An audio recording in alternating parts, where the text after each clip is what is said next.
What if the oldest, most unquestioned rule in business, that a good advertising campaign makes your sales go up and a bad one makes them go down, is actually just a complete illusion? Wow. I mean, that is a genuinely terrifying thought for anyone sitting in a boardroom right now. Right. Because if you accept that premise, you are suddenly forced to admit that billions of dollars are spent and reallocated and frankly wasted every single year based on a phantom metric. Yeah, just completely thrown out the window. Exactly. We build entire corporate empires. Yeah. We hand out these massive end-of-year bonuses, and we fire brilliant creative people, all because we are chasing a ghost. We're assuming a straight line exists where, in reality, there's only this incredibly tangled web. Today, we are doing a deep dive into Chapter 1 of Rosetta Reeves' foundational text, Reality in Advertising.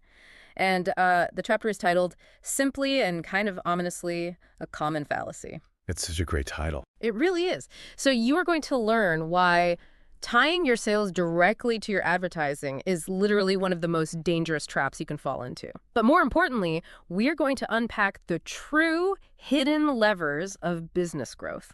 Which is huge. Yeah, this is essential for anyone interested in entrepreneurship, marketing, or honestly, simply not getting fooled by bad data when you look at a graph pointing up or down. And we really need to set the stage here, I think, because Rosetta Reeves wasn't just some, armchair theorist publishing academic papers from a university. Right, he was in the trenches. Oh, he was a titan. Yeah. He was one of the legendary defining figures of the real-world Madison Avenue during its golden age. Like the actual Mad Men era? Exactly that era. He was a man who built an absolute empire on hard-headed, research-driven reality. I mean, he practically invented the concept of the unique selling proposition. The USP, right? Yeah, the USP. Yeah. So when a guy who makes his entire living and builds his vast wealth by selling advertising tells you that advertising is absolutely not the only thing moving the needle well, you have to listen. You'd be crazy not to. It requires a total uncomfortable paradigm shift in how we look at what causes success and what causes failure. I think we need to start by defining exactly what that illusion is. Let's get into the mechanics of it. Sure, let's break it down. We have to begin with what Reeves calls the core myth, firmly rooted in Madison Avenue, and honestly, firmly rooted in business at large today. Oh, everywhere. Yeah, whether you are running a tech startup or like a brick-and-mortar retail store, it all boils down to two very simple, very seductive maxims. Okay, hit me. Maxim number 1, it's a good campaign if sales go up. Yeah. Maxim number 2, it's a bad campaign if sales go down. They sound so perfectly logical, don't they? They really do. It makes sense on paper. It's the ultimate clean binary. Sure. And that right there is exactly why these maxims are so universally accepted and why they are so hard to eradicate from corporate culture. Because it's easy. Because it's easy. Humans have a deeply ingrained evolutionary psychological need for a direct line between cause and effect. We crave the narrative simplicity of a straight, unbroken line between the money we spend on a messaging strategy. And the money that rings in the cash register. Exactly. It's comforting. We want the world to be that simple. Yeah. I mean, if sales are up, we are geniuses. The strategy worked. We pat ourselves on the back. Yeah, and if sales are down, well, the ad agency is terrible, fire them and get a new one. It completely absolves us of the incredibly hard, tedious, and often politically dangerous work of systemic analysis. It is a psychological defense mechanism as much as it is a business strategy. Say more about that. Well, think about the pressure on a modern executive team. You have quarterly earnings calls. You have venture capitalists breathing down your neck. You have board members demanding explanations for every single blip on the radar. It's a pressure cooker. It really is. And when you are under that kind of intense real-time pressure, the brain naturally gravitates toward the most visible, easily manipulable variable. Right. And in business, that variable is almost always the marketing budget. You can turn off a Facebook ad campaign with one click. But you cannot re-engineer a global supply chain with one click. Precisely. So the illusion that the ad campaign is the sole driver of sales isn't just a mistake. It's a structural necessity for people who need quick answers. Which sets up this brilliant Winston Churchill quote that Reeves brings into the text to frame this entire deep dive. Oh, I love this quote. Churchill, standing on the floor of the Mother of Parliaments, observed, "There are two reasons for everything, a good reason and the real one." It is a devastatingly accurate observation of human behavior. And when you apply it to business metrics, it completely shatters that boardroom comfort you were just talking about. I was actually thinking about how to visualize this for someone looking at a modern data dashboard today. Okay, yeah, let's contextualize it. Think about the good reason as the easy, visible thing we want to point to. You know, the thing that makes us look proactive and smart. The shiny object. Exactly, like a shiny new ad campaign with a celebrity spokesperson or, I don't know, a viral TikTok trend your team jumped on. Right, something highly visible. It looks phenomenal in the slide deck. You can play the video on a screen in the conference room, everyone claps, the CEO nods in approval. And when sales spike that month, that shiny campaign is the good reason you give to the board. Yes, because it is socially acceptable, it is easily understood, and it confirms the existing biases of the people who approved the budget in the first place. Right. But then you have the real reason. The messy one. Yeah, the real reason is often buried so deep in the unsexy mechanics of the business that nobody wants to dig for it. It's never as pretty as the ad campaign. Never. The real reason might be a shift in macro market dynamics. It might be a competitor quietly raising their prices by 5%, making your product relatively cheaper without you doing literally anything. Well, that happens all the time. Or it might be a brief fluctuation in shipping costs that allowed your distributors to stock more inventory. The real reason isn't sexy. It doesn't win awards at Cannes. It's usually hiding in a massive, ugly spreadsheet that takes a data scientist 3 weeks to clean up. And this is where the profound danger lies. If you operate your business on the good reason, if you honestly believe that your clever celebrity ad is what drove a 30% increase in revenue, when in reality it was a competitor's supply chain failing, you are going to learn the completely wrong lesson. You're going to double down on the wrong thing. Exactly. You will take next year's budget and pour it entirely into more celebrity ads, expecting the same return. And when that competitor fixes their supply chain, your sales will crash. And you will be standing there staring at your brilliant ads, completely baffled as to why they stopped working. Because you were navigating using a broken compass. Right, because you fell in love with the good reason instead of digging for the real one. So we have this foundational myth, right? This deeply ingrained desire for a clean binary. Let's break it. Let's do it. Let's look at what happens when a brilliant, empirically tested, highly persuasive ad campaign collides head-on with a disastrous physical reality. Because the chapter walks us through some historical catastrophes that completely isolate the variable of advertising from the reality of the product. This is where we define the absolute hard limits of messaging. What we have to understand at a molecular level is that advertising is an amplifier. Like a megaphone. Yes, it is a megaphone. It can only amplify the truth of what exists. It cannot fundamentally alter the physical reality of the product once it is in the consumer's hands. It can't magically make a bad product good. Exactly. If the product fundamentally betrays the consumer, no amount of brilliant copywriting, stunning visuals, or perfect psychological targeting can save it. Let's get into the first case study Reeves uses because it's a stark, very visceral example. A famous razor blade manufacturer. Ooh, yeah, this one is rough. According to the historical record Reeves presents, this company had been running a genuinely brilliant campaign. It was hitting all the right notes.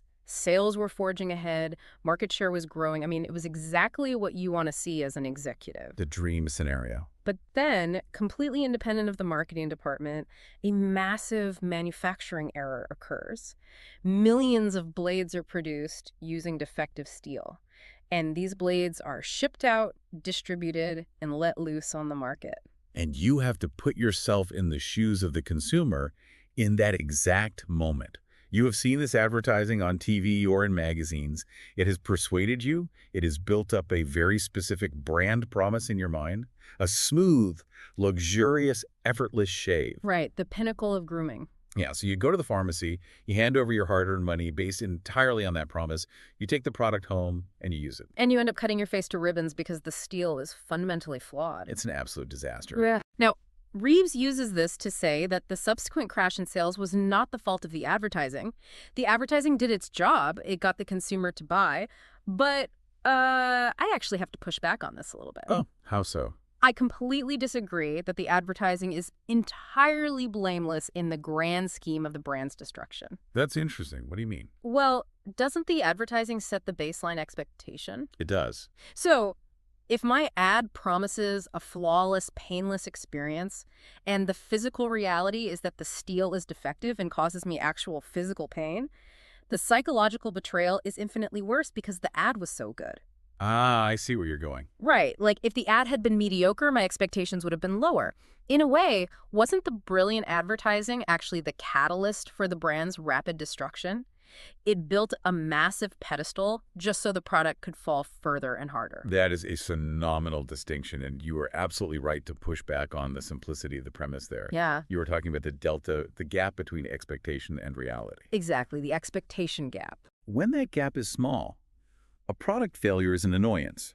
You shrug it off. Yeah. But when that gap is massive, because a brilliant ad campaign created an incredibly high expectation, a product failure becomes a visceral, emotional betrayal, People feel lied to. deeply lied to.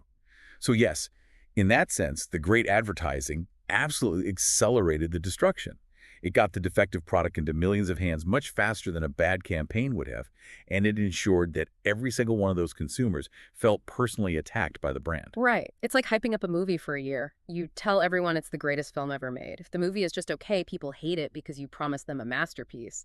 But if you just said, hey, it's a fun summer blockbuster, they might have enjoyed it. But here is the crucial nuance that Reeves is trying to impart to the business leader. The root cause of the sales decline was the spiel, not the messaging. The actual physical steal. Yes. Even if the advertising unintentionally worsened the psychological blow, changing the advertising will not fix the problem. If you are the CEO and you look at the plummeting sales chart, your instinct cannot be to fire the copywriter. Because they did their job. The copywriter did their job with the information they had. The failure was in the factory. Which leads perfectly into the second example from the text, which is arguably even more extreme and terrifying, a great laxative brand. This one is chilling. It really is. This was a legacy brand. They had a strong, consistent campaign that had produced a steady, reliable increase in sales year over year. It was a well-oiled machine. Then an accident of chemistry happens at the manufacturing plant. A massive batch is tainted. That's a total fluke accident. Yeah, thousands of bottles become highly toxic. They're shipped to stores, and the brand almost disappears from the market entirely overnight. Sales fell off a cliff. And once again, we see the complete decoupling of the marketing effort from the sales result. The marketing team was running the exact same successful playbook they had been running for years. They did not suddenly become incompetent. They didn't forget how to do their jobs. No, they did not suddenly forget how to write compelling copy. The physical reality of the product became lethal. But let's dig into the corporate psychology here. I want to explore why leaders repeatedly fall into this trap, even when it seems obvious in hindsight. If I'm a founder or a CEO and my sales tank by 40% in a week, my investors are screaming at me. So the board is panicking. The phones are ringing off the hook, the stock price is taking a hit. I have to pull a lever to show the market I am in control. You need a scapegoat. Right. I can't instantly fix a toxic chemical spill or rebuild a steel mill. It takes months to fix a supply chain issue. But I can fire my CMO today. I can halt all media spend today. How does a leader actually have the discipline to hold the line on an ad campaign when the ship is sinking? You're hitting on the fundamental tension of corporate leadership. It's the relentless demand for visible action versus the quiet necessity of accurate diagnosis. That's a great way to put it. Why do boards fire the agency or the marketing director? Because advertising is usually the largest discretionary line item in the budget. It's liquid. Exactly. A factory is a sunk cost. The raw materials are already purchased. But the $5 million you are planning to spend on television ads next month, that is liquid capital. You can freeze it. It's the illusion of control. Firing the agency is a highly visible, dramatic action that a CEO can take to signal to the board and the shareholders, look, I am doing something. I have identified the guilty party and I have executed them. Precisely. It is corporate theater, but it is incredibly destructive theater. Because in a large corporation, silos exist. The marketing team often has media buys locked in months in advance. Yeah, they're on their own island. They are executing on their specific mandate, completely isolated from the day-to-day operations of the chemical engineers or the steel inspectors. When the crisis hits, it takes time for the forensic data to reach the boardroom. The failure is systemic, but the blame is incorrectly and instantly isolated on the messaging because it is the most visible target. So the discipline comes from understanding your own architecture. It's recognizing that when a crisis hits, your first job is to isolate the variables, not to just start hacking away at the most accessible branches. Yes. The rule of thumb here is never evaluate your marketing performance during a product fulfillment crisis. Say that again because that's so important. Never evaluate your marketing performance during a product fulfillment crisis. If your website's payment gateway crashes during Black Friday, if your international shipping provider goes on strike and loses half your orders, or if a batch of your physical product is defective, you must freeze your judgment on your ad campaign. You can't trust the data. You can't. The decline in sales is fundamentally disconnected from the persuasive power of your advertising. Changing the advertising in response to a logistical failure will only confuse your strategy, waste money, and leave you with two broken systems instead of one. Okay, so we've established what happens when bad products ruin good ads. The physical reality crushes the messaging. But let's flip the script. This is my favorite part. This is where the narrative gets incredibly dangerous for anyone trying to build a business. What happens when terrible ads are rescued by a great product? We enter the territory of what I call the false positive. And the false positive is infinitely more dangerous than the catastrophe. Wait, really? Why is it more dangerous? Because a catastrophe forces an investigation. When your sales crash, the pain is immediate, the panic sets in, and you're forced to tear the engine apart to find the broken valve. You have to find out what went wrong. Right. You eventually find the defective steel or the toxic chemistry. You are forced to confront reality. But when sales rise, when the graph is pointing up and to the right, hitting all your KPIs. Nobody wants to interrogate a victory. Exactly. The natural instinct of any marketing team, any executive, any entrepreneur is to sit back, uncork the champagne, pat themselves on the back, and assume their strategic vision was sheer genius. Human ego acts as a massive blind spot. We just take the credit. We assume that if the outcome is positive, our inputs must have been flawless. Reeves gives a fantastic historical example of this false positive in action. He describes a food product that was, by all objective metrics, running a very poor campaign. The advertising was a dud. It was failing across the board. They were losing ground, market share was slipping, competitors were moving steadily ahead of them. The messaging was fundamentally failing to connect with the consumer. But then the company made a simple change in the product itself behind closed doors. The text doesn't specify the exact chemical or physical change, but we can extrapolate. Maybe they improve the flavor profile to better match consumer palates. Make it sweeter, saltier. Right. Or maybe they changed the preservative so it lasted longer on the shelf. Maybe they fundamentally redesigned the packaging so it was easier to open or stood out better on the physical aisle. Whatever it was a tangible physical product upgrade. And the result was explosive. The brand became almost a household sensation. Sales shot up instantly. The trajectory completely reversed. A massive success. But here is the critical, mind-bending piece of data that Reeves wants us to focus on. There was absolutely zero change to the poor advertising. None. They didn't change a word of the copy. The ad agency was running the exact same boring, ineffective, unpersuasive copy that had been failing for months. But suddenly, the cash register is ringing off the hook. Imagine the scene at that ad agency or in the marketing director's office. The numbers come in. Sales are up 300%. What do you think happens next? Oh, I know exactly what happens. The marketing director marches into the CEO's office and demands a massive bonus. The ad agency puts the campaign in their portfolio and wins industry awards for it. They go on a press tour talking about their revolutionary approach to consumer messaging. And it is all a complete, utter illusion.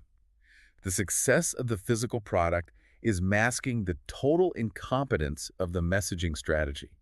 This is the Churchill quote, manifesting in reverse. How so? Well, the good reason they tell the board is that the ad campaign finally hit a critical mass of resonance with the target demographic. Ah, right. But the real reason is that the food scientists in the R&D lab finally made the stuff taste good enough that people bought it despite the terrible ads. It's like a farmer doing a rain dance for 3 weeks while his crops die. And then, completely by chance, a Category 5 hurricane hits the coast and floods his fields. That's brilliant. He didn't summon the storm.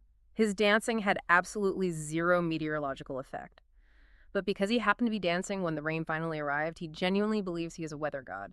And the terrifying part is, next season, he is going to teach all the other farmers how to dance instead of building irrigation systems. Yes, that is the perfect analogy for attribution error, and that is exactly why the false positive is so lethal to long-term business survival.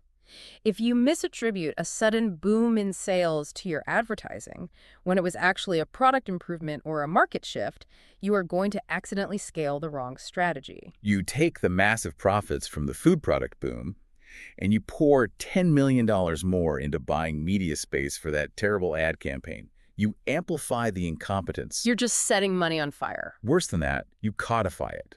You start teaching your junior marketers that this terrible, confusing messaging is actually best practice. You double down on a strategy that might actually be actively alienating people, simply because the underlying product is so good, it is temporarily overcoming the friction of the bad marketing. But that won't last forever. Never. Eventually, a competitor will come along with an equally good product A&D, good marketing, and they will wipe you off the map, and you won't understand why, because you thought your marketing was proven.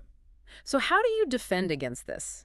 If human ego prevents us from investigating success, how do you build a system that forces you to look for the real reason, even when everyone is popping champagne? You have to cultivate a culture of ruthless, almost paranoid skepticism regarding your own success. You have to interrogate your victories just as rigorously, if not more rigorously, than your failures. That's so unnatural for people, though. It is deeply unnatural. But if sales spike, you must demand proof of causality. Did the conversion rate on the specific ad actually go up, or did the overall traffic to the store increase because of a local event? You have to dig into the layers. Did our return customer rate spike because the new flavor is better, even though our new customer acquisition costs remain terrible? You have to isolate the variables. You cannot accept the good reason just because it feels good. Okay, so we've looked at internal product failures, like the razor blades cutting people's faces. We've looked at internal product upgrades, like the food sensation masking terrible ads. These are things happening inside the walls of the company. Right, things we theoretically control. But sometimes the real reason your sales drop has absolutely nothing to do with your product or your ads. You could have a perfect product and a brilliant ad campaign, and you still get crushed. This brings us to the giant that just walked into the room. Now we are shifting the lens from internal dynamics to external market context. And in business, context is absolutely king. It dictates everything. It really does. You have to understand the sheer physics of market share and capital. Your business does not exist in a vacuum. It is not a sterile laboratory experiment.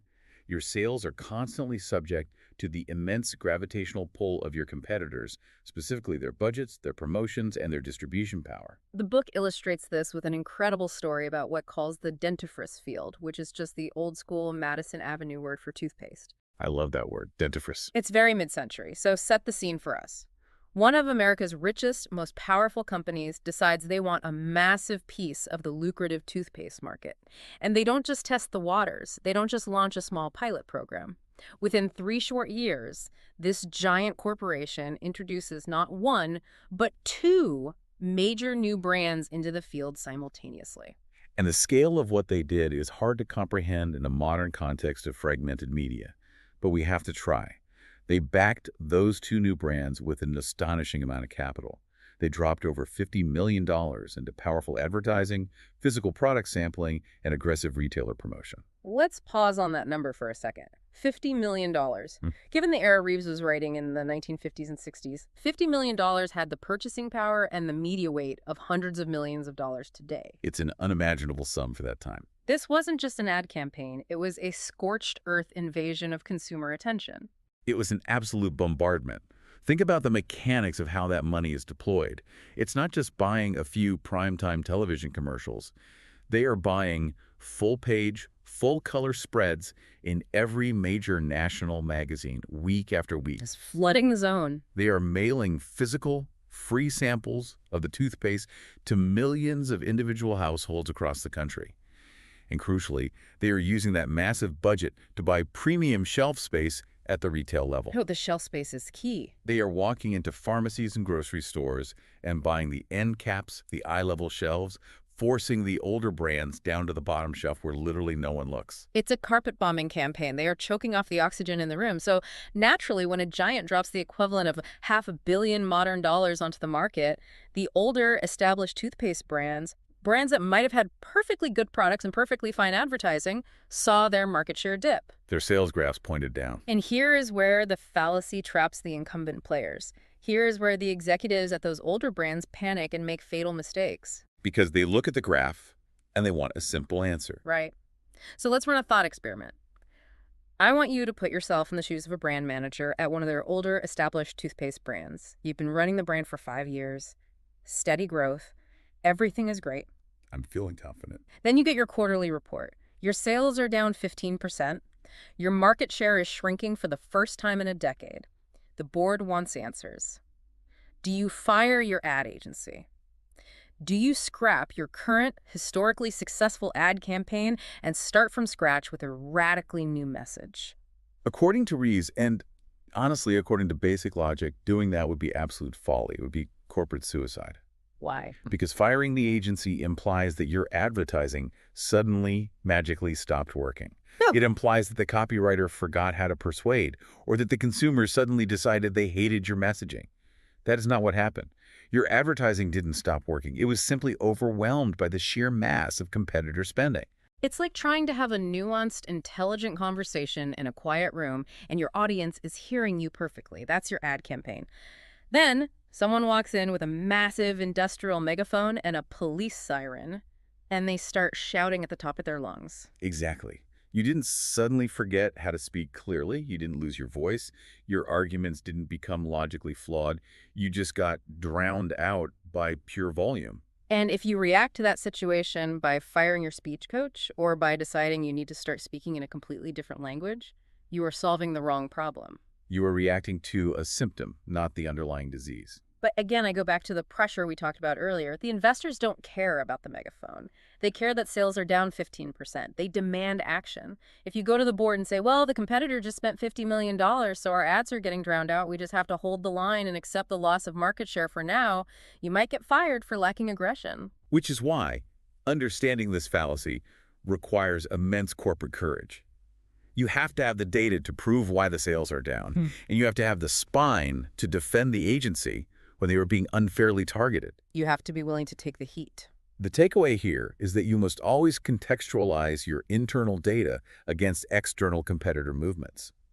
Before you make drastic, expensive changes to your own messaging, you have to look out the window. What are the specific things you should be looking for out that window? You are looking for massive capital influxes.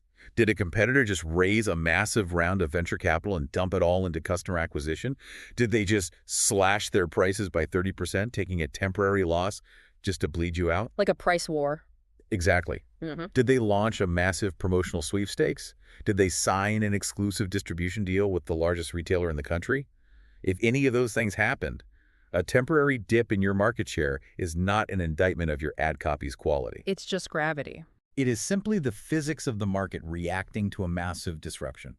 If you change your ads in response, you are just throwing away the one piece of brand equity you still have left. So we've covered a lot of ground. If defective steel can crash a brand, if toxic chemistry can wipe out a legacy product, if hitting product upgrades can make terrible ads look like genius, and if a $50 million competitor budget can drown out a steady campaign, I mean, how many other hidden factors are out there pulling the strings? A lot. If advertising is just one tiny variable, what does the rest of the picture actually look like? This is the climax of the chapter, really, where Reeves pulls back the lens entirely to show us the true, overwhelming complexity of the business ecosystem. He tells a story that perfectly encapsulates how many variables are actually in play at any given moment. He describes a group of marketing men sitting almost idly at a luncheon table. I genuinely love this image. Picture it. It's the classic Mad Men era. It's the early 1960s. These guys are sitting at a nice restaurant in Midtown Manhattan, probably having martinis and thick steaks. And they just casually, almost as a parlor game, decide to list out all the different factors that could cause a brand's total sales to move up or down. And just sitting there casually brainstorming over lunch without even looking at any research data, they easily listed 37 different factors. 37? 37. And advertising, the thing they dedicate their entire lives to, the thing billions of dollars are spent on, was only one of them. I think we need to read through some of the specific variables Reeves mentions in the text and really unpack how they operate, because it hammers home how vulnerable a business is to forces completely outside the marketing department's control. Let's start with a big one. The product may be wrong. We touched on this with the razor blades, but it goes deeper. Wrong doesn't just mean physically defective. It might mean the market has moved on. If you are selling the world's best horse-drawn carriage in 1910, Your advertising doesn't matter because the Model T is on the street. The product no longer fits the cultural context. Exactly. Next one, the price might be at fault. Pricing elasticity is a massive driver of sales that has nothing to do with messaging. If inflation hits and your consumer's disposable income drops, your premium product might suddenly fall out of their budget. They just can't afford it anymore. Right. Your ad is still persuading them they want it, but the macroeconomic reality dictates they can't afford it. Sales drop. The ad didn't fail. The pricing strategy failed to adapt to the market reality. Here is one that I think destroys more businesses than anything else. Distribution might be poor, meaning the consumer sees the ad, they want to buy the product, they drive to the store, and it literally isn't on the shelf. Distribution is the invisible killer of great marketing. Think about the logistics required to get a physical product onto a shelf across a country. You need warehouse space, trucking contracts, relationships with retail buyers, slotting fees. It's a logistical nightmare. If a logistics bottleneck stops your product at a port for 3 weeks, your brilliant television ad campaign is just generating frustration. You are spending money to make people want something they cannot have. The sales graph plummets, but the advertising was actually working too well for your supply chain to handle. He goes on to list more. An inadequate sales force. In B2B marketing, this is everything. You can generate 1,000 highly qualified leads with a brilliant digital campaign. But if your sales team is poorly trained, demotivated, or using an outdated CRM system, they won't close those leads. The leads just die. The marketing dashboard shows a huge win tons of leads. But the revenue dashboard shows zero growth. If the CEO looks only at the revenue, they might cut the marketing budget when they actually need to fire the VP of sales. A budget that is too low. A better product sweeping the market, which we discussed. Or a competitor outwitting you with strong deals and localized promotions. What's fascinating here is that every single one of those 36 other factors operates entirely independently of the advertising copy. You could literally possess the most persuasive, psychologically perfectly tuned advertisement in human history. It could be written by Shakespeare and directed by Spielberg. Right. But if your sales team is lazy, or your price is double the market average, or your delivery truck broke down on the highway, the cash register isn't going to ring. It makes me think about how we try to solve this problem today, right now, in the modern business world. We don't just sit around luncheon tables guessing anymore. We have multi-touch attribution models. We have last-click data. We have these massive software dashboards from Google and Meta that promise to tell us exactly what every single dollar is doing. We think we have solved the 37 spokes problem with technology. And yet we haven't. Because those modern dashboards are fundamentally structurally biased. They are designed by the platforms selling you the advertising. Therefore, they are designed to overvalue the trackable digital touchpoints, the clicks, the impressions, the video views. They want to take the credit. Of course they do. They struggle immensely to track the offline realities. A software dashboard cannot easily tell you that a competitor just bought all the end caps in Walmart. A dashboard cannot tell you that a sudden heat wave changed consumer behavior over the weekend. Right. If you sell ice cream and it rains for a month straight in your primary market, your sales are going to drop. You don't fire the guy who drew the billboard, and you don't blame the Facebook algorithm. It rained. The modern obsession with last-click attribution actually makes the fallacy worse in some ways. We become so hyper-fixated on the digital metrics that we go blind to the physical world. We forget the other 36 smokes because they don't show up neatly in our analytics software. Which brings us to how Reeves ties this all together. He uses an incredibly powerful closing analogy to describe this ecosystem. He asks the reader, when a wheel has many spokes, who can say which spoke is supporting the wheel? It is a beautiful, elegant metaphor because it accurately describes structural interdependence. A wheel requires all of its spokes to distribute the load of the cart. The spokes are under tension together. They work as one unit. If the wheel cracks and the cart falls over into the mud, you can't just point to one single spoke and say, oh, that spoke failed. Replace that one spoke and we are fine. The entire structural integrity of the wheel was compromised. It completely changes how you view your daily operations as a business leader. Precisely. If things go wrong, or just as importantly as we discussed, if things go right, you have to run a diagnostic on all 37 spokes. Before you hyperfixate on the single spoke of your marketing message, you have to ask the hard systemic questions. How is our pricing relative to the current economy? Are we too expensive now? Right. How is our physical distribution? Are our competitors running a silent discount program we missed? Has there been a demographic shift in consumer income in our key region? Has the weather changed? You have to map your own 37 spokes, because knowledge is most valuable when it is understood and applied systematically. You can't just look at the sales graph. You have to look at the massive grinding machinery that actually produces the graph. And that is the hardest work in business. It requires patience, it requires cross-departmental communication, and it requires a willingness to admit that you might not know the answer immediately. But it is the only way to build a resilient organization. Okay, let's pull all of this together and synthesize what we've discovered today. We started this deep dive with a deeply ingrained, almost universally accepted myth. The idea that a good ad equals higher sales and a bad ad equals lower sales. And we've seen, through the visceral examples of defective razor blades and toxic laxatives, that physical product failure completely overrides good advertising. It doesn't matter how good the copy is if the product is dangerous. Exactly. Through the food product sensation, we've seen how product excellence can hide and subsidize terrible advertising, leading to the dangerous scaling of false positives.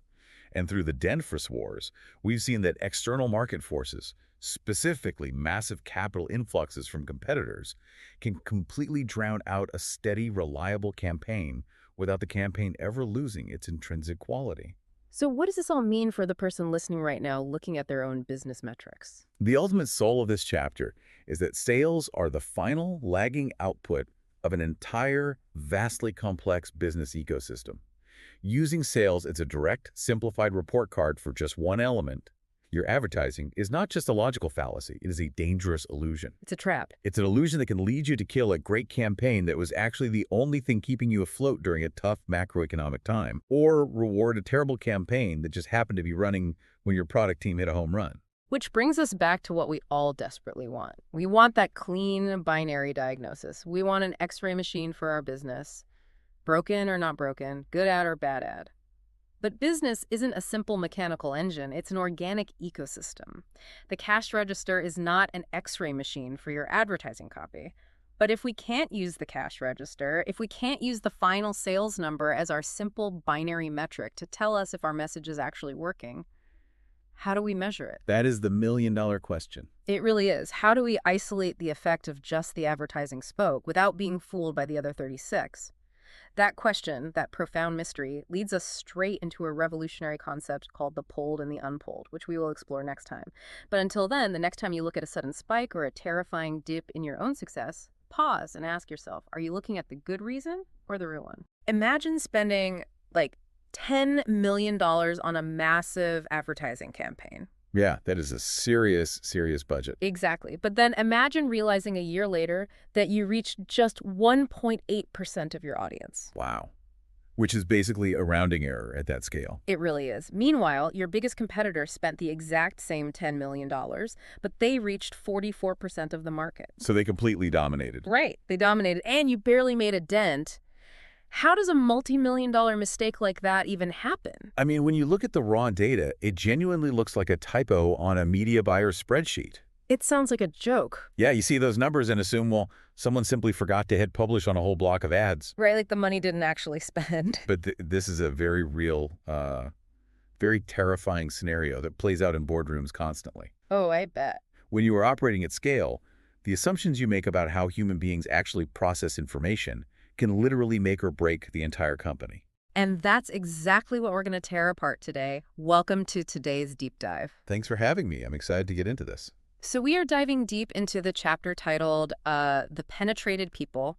It's from Reeves' legendary book, Reality in Advertising. Such an important text. It really is. And you listening today, you are going to learn what advertising penetration actually is, why massive budgets don't guarantee people will actually remember your message, and how to measure if your marketing dollars are buying real estate in your customer's brain. It is the ultimate reality check. It is. If you're in business or entrepreneurship, this is how you make sure your message is actually heard, not just broadcast. Yeah, and to really grasp the magnitude of this reality check, you have to picture the visual that Reeves uses to anchor this entire concept. Just charts. Yes, the chart. Okay. It is incredibly stark. I mean, there are no logos, no brand colors, no glossy agency photos. Nothing fancy at all. Right. It is just a simple, unadorned chart featuring 78 black bars of varying heights. And they are arranged in this steep, descending slope.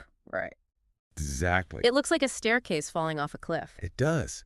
And what those 78 bars represent is just staggering. They map the advertising penetration of 78 of the biggest packaged goods advertisers in the United States. And this was over a 20-year period, wasn't it? Yeah, a massive 2-decade study. We are talking about the true titans of industry. Brands that sell the everyday items sitting in your pantry or your bathroom right now. Soaps, cigarettes, cake mixes, cereals. Soft drinks, shave creams, you name it. So these aren't like mom and pop shops struggling to afford a local radio spot. Oh, not at all. These are corporations with billions of dollars in revenue. Right. They are employing the top advertising agencies, the most brilliant creative minds, and they are pouring absolute fortunes into this. Which is what creates this incredible tension when you actually look at the data on the chart. Yes, exactly. Because you have the bar on the far left. Right. This represents a brand that successfully embedded its specific message into 78% of consumer heads. Almost 8 out of 10 people. Right. If you stop 10 people on the street, almost 8 of them could recall exactly what this brand was saying. That is massive awareness. But then you follow that slope all the way down to the far right. And it gets grim. Very grim. You see another brand competing in the exact same market, presumably spending a highly comparable fortune that has reached only 1% of the population. Let me stop you there, because 1% isn't just low. No. That is basically a rounding error. That means 99% of the people they paid hard money to reach have completely blanked on the message. Right. The money literally evaporated. Completely vanished. And this forces us to confront the brutal reality of what penetration actually means versus what we think it means when we talk about budgets. Reeves is incredibly precise with his terminology here, too. Yeah, he doesn't mess around. According to the text, penetration is not reach. Okay, wait, explain that. Well, it is not how many times your ad was printed in a magazine or the number of impressions you got on a billboard. So it's not about distribution at all. No. Penetration is the percentage of the population that actually remembers your specific advertising campaign. So we're talking strictly about retention here. Retention is the only metric that matters in this context. It is the strict, unforgiving measurement of how many heads you have successfully put your message into. Wow. Yeah, and Reeves actually makes a brilliant observation about the 78-bar chart itself. What's that? He notes that if he were to publish the actual brand names above those black bars, it would cause an immediate wave of protest. Oh, I can imagine. Right. Total denial and denunciation from these massive, proud companies. Because it shatters the ultimate corporate illusion. Exactly. There's this deeply ingrained belief in business that if you just spend enough money, you are guaranteed market awareness. We naturally conflate the size of the budget with the size of the footprint in the consumer's mind. We assume sheer volume will eventually just batter down the door of human memory. But this chart proves the hypothesis mathematically false. Okay, let's unpack this for a second. Huh? If we think of consumer attention as like real estate. I like that analogy. Right. So some of these brands own a sprawling 78-story skyscraper in the center of the city. Yeah. And others are renting a tiny windowless broom closet in the basement. Mm-hmm. But they are both paying the exact same penthouse rent. That is the absolute tragedy of it. They are paying penthouse prices for a broom closet. It's crazy. And the practical takeaway for you listening to this right now is foundational. Yeah, write this down. Never, ever confuse your marketing budget with your marketing impact. Boom. That's it. It is arguably the most dangerous trap in modern business. Just because you are speaking loudly, meaning, you are spending a massive amount of capital, does not mean anyone is actually listening. Or remembering. Exactly. Penetration is the residue. It's what actually sticks to the walls of the brain after the money is fully spent. Which sets us up perfectly for the mechanics of how this actually happens in the wild, right? Yeah, because Reeves outlines 4 specific case histories that demonstrate these exact traps. Let's get into the first one. It is essentially a David versus Goliath scenario. It really is, and it completely upends how we usually think about media efficiency. So how does case history number 1 play out?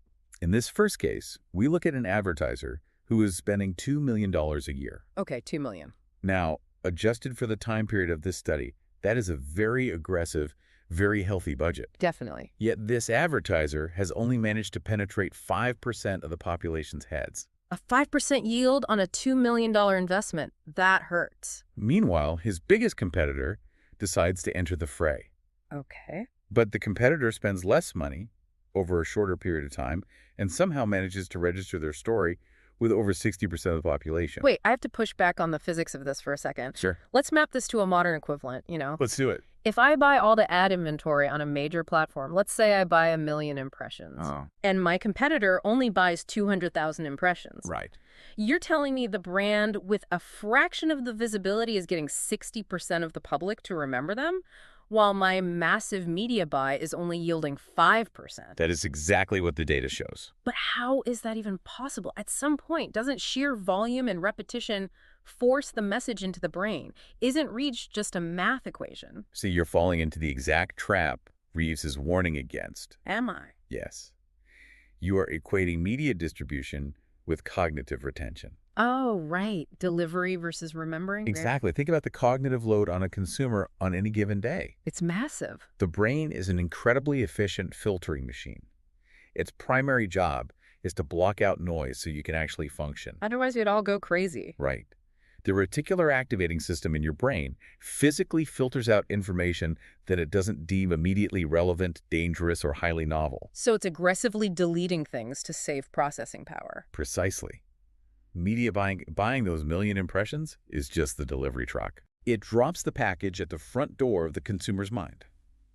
But if the package, meaning the message itself, is weak, confusing, or irrelevant, the brain refuses to sign for it. It gets left on the porch and forgotten. Exactly. If your message lacks a sharp, memorable hook, which Reeves calls a unique selling proposition, it literally bounces off the consumer's cognitive filter. It's like throwing a tennis ball against a brick wall. That's a perfect way to picture it. You can throw it 1,000,000 times, you can hire 100 people to throw it, but it's never going to break through the brick. But if your competitor takes a smaller budget and crafts a message that acts like a steel dart, Oh, wow. they don't need 1,000,000 throws. They only need a few. The dart pierces the noise and lodges itself firmly in the memory structure. So that's the 1,200% difference. Yes. The competitor achieved 1,200% more penetration with fewer dollars because they understood that memory is triggered by relevance and uniqueness, not just repetition. So the practical takeaway here for anyone trying to scale a business or launch a product is that you have to ruthlessly optimize the stickiness of your message. Before you open the checkbook. Right, before you scale your ad spend. A smaller budget with a surgically sharp message will systematically destroy a bloated budget, pushing a dull, generic message. You have to sharpen the dart before you buy the arm to throw it. That is so good. So let's say you actually do that. Yeah. Let's say you have a sharp dart, you've penetrated the market, and things are going really well. Okay, we're winning. This leads us to the second case history, which reveals an even more insidious danger. Oh, boy. What happens when you take a winning message and suddenly decide to alter it? The existential danger of changing the story. Yes. This is the scenario I mentioned at the very beginning of our deep dive. Two massive companies, identical budgets, completely different fates. The data here should keep any executive awake at night. Seriously. We have two giants in the same industry. Both are spending $10 million a year on advertising. Huge money. And by sheer coincidence, both companies decide to abandon their current advertising stories and launch entirely new campaigns at the exact same time. Both pivoting simultaneously with massive war chests. It's like a scientific control group in real life. It really is. So 1 year later, the analysts go in to measure the penetration of these new messages. And what happens? The first advertiser registers their new story with 44% of America. Okay, so they successfully transitioned their audience's understanding from the old concept to the new one. Exactly. But the second advertiser, deploying that exact same $10 million budget, manages to get their new message into only 1.8% of consumer heads. That is a 2,200% difference in penetration. On equal budget. It's just mind-blowing. And Reeves doesn't sugarcoat the outcome. He concludes that this massive blind error resulted in the virtual death of the second brand. Here's where it gets really interesting to me. Let's unpack the why here. Okay. Because they both jumped out of the airplane at the same time, but only one had a working parachute. It seems like absolute madness to change a $10 million story blindly. Changing a message is like forcing your entire customer base to change their passwords all at once. I love that analogy. Right. For years, you've trained them that to log into the feeling of your brand, they use this specific phrase, this specific idea. Yeah. Then one day, without warning, you change the lock. And they don't have the new key. Exactly. The consumer tries to use the old password in their brain, it fails, and instead of going through the tedious process of resetting it and learning your new message, They just abandon the account entirely. yes, they walk away. That is exactly what happens on a neurological level. Yeah. You are literally destroying the neural pathways you spent millions of dollars building. It's self-sabotage. But the more fascinating question is why companies do this in the first place. Yeah. Why? If you have a working password, a message that is already yielding high penetration, why risk virtual death just to say something new? It has to be internal politics. Yeah. Boredom. You nailed it. It is almost entirely driven by human psychology inside the corporate echo chamber. The bubble. Think about the life of an agency creative, a marketing director, or a CEO. Okay. They're looking at their own ads, dissecting their own copy, and staring at their own products for 8, 10, 12 hours a day. Every single day. They're subjected to an unnatural, hyper-concentrated dose of their own messaging. So they get sick of it. Of course they do. They think, well, we've been running this campaign for 8 months. The public must be absolutely exhausted by it. We need to freshen things up. Exactly. They project their own internal fatigue onto the external market. That is such a dangerous assumption. They assume the consumer is as hyper-aware of the campaign as they are. But the reality of the consumer's environment is entirely different. Because the consumer is bombarded by thousands of competing messages a day. Right. They're distracted by their jobs, their kids, their lives. Yeah, they are barely glancing at your ad out of the corner of their eye. To the CEO, the ad is the center of the universe. To the consumer, it's a minor annoyance blocking the article they want to read. That is so true. So the boardroom decides to pivot. They launch the new campaign. What they fail to understand is that penetration is incredibly volatile. What do you mean by volatile? It is not a permanent state. It is a temporary condition maintained by sustained pressure. Oh, like a gas. Yes. Think of gas pumped into a sealed chamber. It takes immense, continuous pressure to keep that gas inside. Right. The moment you change the story, you turn off the valve. You relieve the pressure. The seal breaks? And all that mental equity, all those millions of dollars spent carving out a tiny fraction of space in the consumer's memory, just evaporates into the atmosphere. Wow. The first brand in the case study managed to repressurize the chamber with a new message that instantly resonated. They got lucky or they were very smart. Probably a bit of both. But the second brand opened the valve, pumped in a weak new message, and all their past equity just vanished. So the takeaway for you running your own campaigns is brutal, but so necessary. It really is. You are not the audience. No, you aren't. Your boredom is not a valid market indicator. Never abandon a campaign just because you, the creator or the owner, are tired of looking at it. A blind change can wipe out years of built-up mental equity before you even realize what you've done. Which brings us to an even trickier scenario, doesn't it? Yeah, it does. Let's say you resist the urge to change your core message. Okay, I stayed disciplined. You have a strong, unique selling proposition. But you hire a new creative team who wants to make the ad more, engaging. Oh, the dreaded make it pop brief. Exactly. This leads to case history number 3 and a concept Reeves calls the vampire device. The vampire device. I love that name. It sounds like a B-movie horror plot, but it's probably the most common mistake I see in modern advertising, especially on social media. It is a deadly trap because it disguises failure as success. Wait, how does it disguise failure? Well, a vampire device happens when the creative execution of the entertainment value actually cannibalizes the core message itself. Ah. In case history 3, Reeves observes a food advertiser. Now, unlike our previous examples, this brand actually has a very strong, proven story. The copy itself is solid. Yes, but the agency decides the delivery needs more flair, so they inject a highly dramatic device into the campaign. So they add a wild visual stunt, a bizarre celebrity cameo, or some massive cinematic production value. Exactly. Something to win creative awards. Right, it's designed to grab attention. Yeah. And it does. People look at it. Yeah. But when the researchers go out to measure the penetration of this new flashy campaign, the data reveals a catastrophe. What were the numbers? Only 9% of the audience can remember the actual copy, the underlying reason why they should buy the food. 9%? That's terrible. Meanwhile, 38% of the audience vividly remembers the dramatic device. So the stunt worked, but the sales pitch vanished. And here is the fatal flaw. Yeah. That dramatic device contained no message at all. None. It was pure, empty entertainment. The device completely overrode the cognitive processing of the consumer. It washed out the copy line entirely. You know, it's exactly like going to a massive arena concert where the laser light show is so blinding, so chaotic, and so overwhelming that you physically cannot hear the music being played. That is a brilliant analogy. Right. The audience leaves the arena, and all they talk about on the ride home is the lights. Yeah. They remember the lasers, but they completely forget the name of the band, and they can't hum a single song. That is the perfect anatomy of a vampire device. It sucks the lifeblood out of your core message. It steals the attention that you paid for. And it redirects it toward a useless creative flourish. We see this magnified 1,000 times over in today's media landscape. Oh, absolutely. Think about the Super Bowl. You have companies spending $7 million for 30 seconds of airtime. Minimum. Right. They produce a wildly viral commercial featuring 3 A-list celebrities and a dancing monkey. Everyone shares it. Everyone laughs at it. But the next morning at the office, when someone says, "Hey, did you see that hilarious monkey commercial?" And you ask them, yeah, what product was that actually selling? They just stare at you. They have no idea. Was it insurance? Crypto? A new car? Snacks? The brain was so busy processing the novelty of the monkey and the celebrities that it had no cognitive bandwidth left to encode the brand name. Or the value proposition.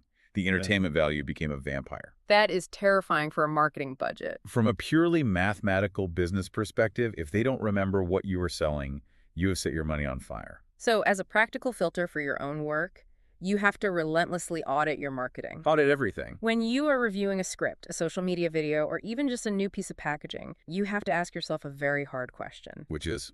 Is this clever joke, this flashy graphic, or this trending audio track actually helping to sell the product? Or is it just stealing the spotlight from your core message? If the creative vehicle is more memorable than the destination, you have a vampire on your hands. Kill the vampire, or it will kill your campaign. It's that simple. But there is one final trap, and it is by far the most subtle and the most insidious. Worse than the vampire? In some ways, yes. What if you don't change your story, and you successfully avoid using a vampire device? Okay, I'm doing everything right. But you simply change how you present it. Changing the way you tell the story. This is case history number 4. Yes. In this final case, Reeves tracks an advertiser who had achieved one of the highest penetration rates in the United States. Wow, so they were at the top of the mountain. This was a massively successful, culturally dominant campaign. And to their credit, the executives knew better than to change a winning story. They kept the core message exactly the same. But they decided to refresh the way they told it. The unseen drop. They gave it a new coat of paint. Exactly. They changed the presentation layer. Perhaps they altered the tone of voice in the narration, tweaked the visual formatting, changed the pacing of the edit, or maybe just modernized the typography. The message was identical, but the wrapping paper was new. Seems harmless enough, right? Yeah, you want to keep the brand looking modern. You don't want to look stale. That harmless update cost them dearly. By simply changing the way the story was presented, this advertiser instantly dropped half of their hard-won penetration. Wait, they lost half their mental real estate just by changing the font and the pacing? 50% of the equity that cost them millions and millions of dollars to accumulate just vanished. That is unbelievable. And what makes this specific case history so tragic is that this advertiser did not possess a tool to measure penetration accurately. Oh, no. So they didn't even know. Right. They were likely sitting in their boardroom looking at gross sales figures and media reach metrics, which probably looked completely stable in the short term. Because they were still spending the same amount on distribution. Exactly. They were completely unaware of the massive cognitive loss they had just sustained. They were bleeding out mentally in the minds of the consumer and didn't even know it. This is the silent killer of businesses. It really is. To put this in perspective for the listener, imagine a famous, beloved brand of cereal, right? Okay, I'm picturing it. For 30 years, it's been in this bright red box with a specific yellow font. Yeah, we all know one of those. Loyal customers walk down the chaotic grocery store aisle, their brains are on autopilot, and they just reach for the red blob of color. They don't even read the text. Right, they don't read. But then the brand decides to modernize. They change the box to a sleek, minimalist blue. Oh, man. The recipe inside is exactly the same. The name is exactly the same, but the loyal customer walks right past it. They literally can't find it on the grocery shelf anymore. Because you broke the heuristic. The mental shortcut. Yes. Human beings rely heavily on heuristics to navigate a complex world. We don't have the time or the energy to critically evaluate every single piece of information we encounter. There's just too much input. When an advertiser establishes a successful format, like a specific visual look, a recurring sonic logo, a familiar rhythm to the copy, that format becomes permanently wired into the consumer's memory structure. It becomes the trigger. Exactly. It's the handle they use to open the drawer where your brand lives. Precisely. When you change the trigger, the consumer's brain doesn't make the connection, even if the underlying logic of the message is identical. The mental shortcut is broken. The brain sees the new format, assumes it's new information it doesn't need, and just filters it out. So the practical application here goes way beyond just running ads. It's operational. Right, it's about your daily operations. Consistency isn't just about what you say, it's heavily dependent on how you say it. You have to treat your delivery format as sacred. Your visual cues, your brand colors, and your specific tone of voice are sacred, untouchable equity. You don't mess with the recipe, and you do not mess with the box it comes in. Every single time you alter those elements, you are forcing the consumer to do extra cognitive work to recognize you. And people hate extra work. That is the golden rule of human behavior. Consumers fundamentally resent doing extra work. If you make them work to understand who you are, they will simply choose to forget you. Okay, let's pull all of these threads together because the picture Reeves is painting is incredibly cohesive. It is a masterclass. We started with this stark, terrifying chart of 78 black bars. Exposing that massive hidden gulf between brands that actually penetrate the mind and brands that just bounce off the skull, despite identical budgets. And then we saw the David and Goliath efficiency of a sharpened message in case one. Right. Less money, more retention. We witnessed the devastating effects of abandoning your story out of internal boardroom boredom in case two. The virtual death of a brand. We identified how vampire devices sucked the life out of your copy by prioritizing entertainment over persuasion in case three. The dancing monkeys. Exactly, the dancing monkeys. And finally, we uncovered the silent danger of changing how you tell a winning story, destroying your own mental shortcuts in case four. When you synthesize all four of these case histories, one absolute overarching truth emerges from this chapter. What would you say is the soul of this chapter? It is that penetration isn't just another marketing metric to casually toss on a dashboard next to clicks, impressions, and views. It's bigger than that. Penetration is the ultimate unforgiving reality check. It strips away all the corporate vanity. It bypasses the massive budgets, the self-indulgence of clever art direction, and the towering boardroom egos that falsely assume the public cares about their brand. It really does. It reveals a harsh, mathematically proven truth.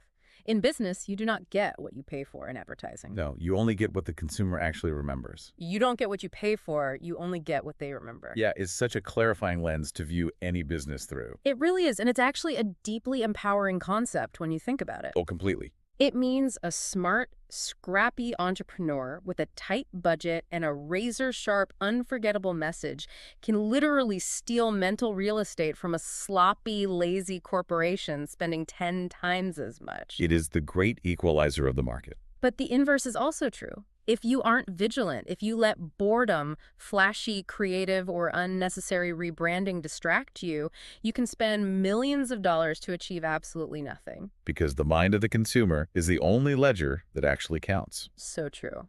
Well, I want to thank you for joining us on this deep dive into the penetrated people. My pleasure. It was a great conversation. And to you listening, we've spent all this time talking about how to sink a message into the minds of the public, how to protect it from vampires and boredom, and how to understand the metrics that actually matter. The foundational stuff. But as we look ahead to the next phase of this discussion, you have to ask yourself one truly chilling question. What's that?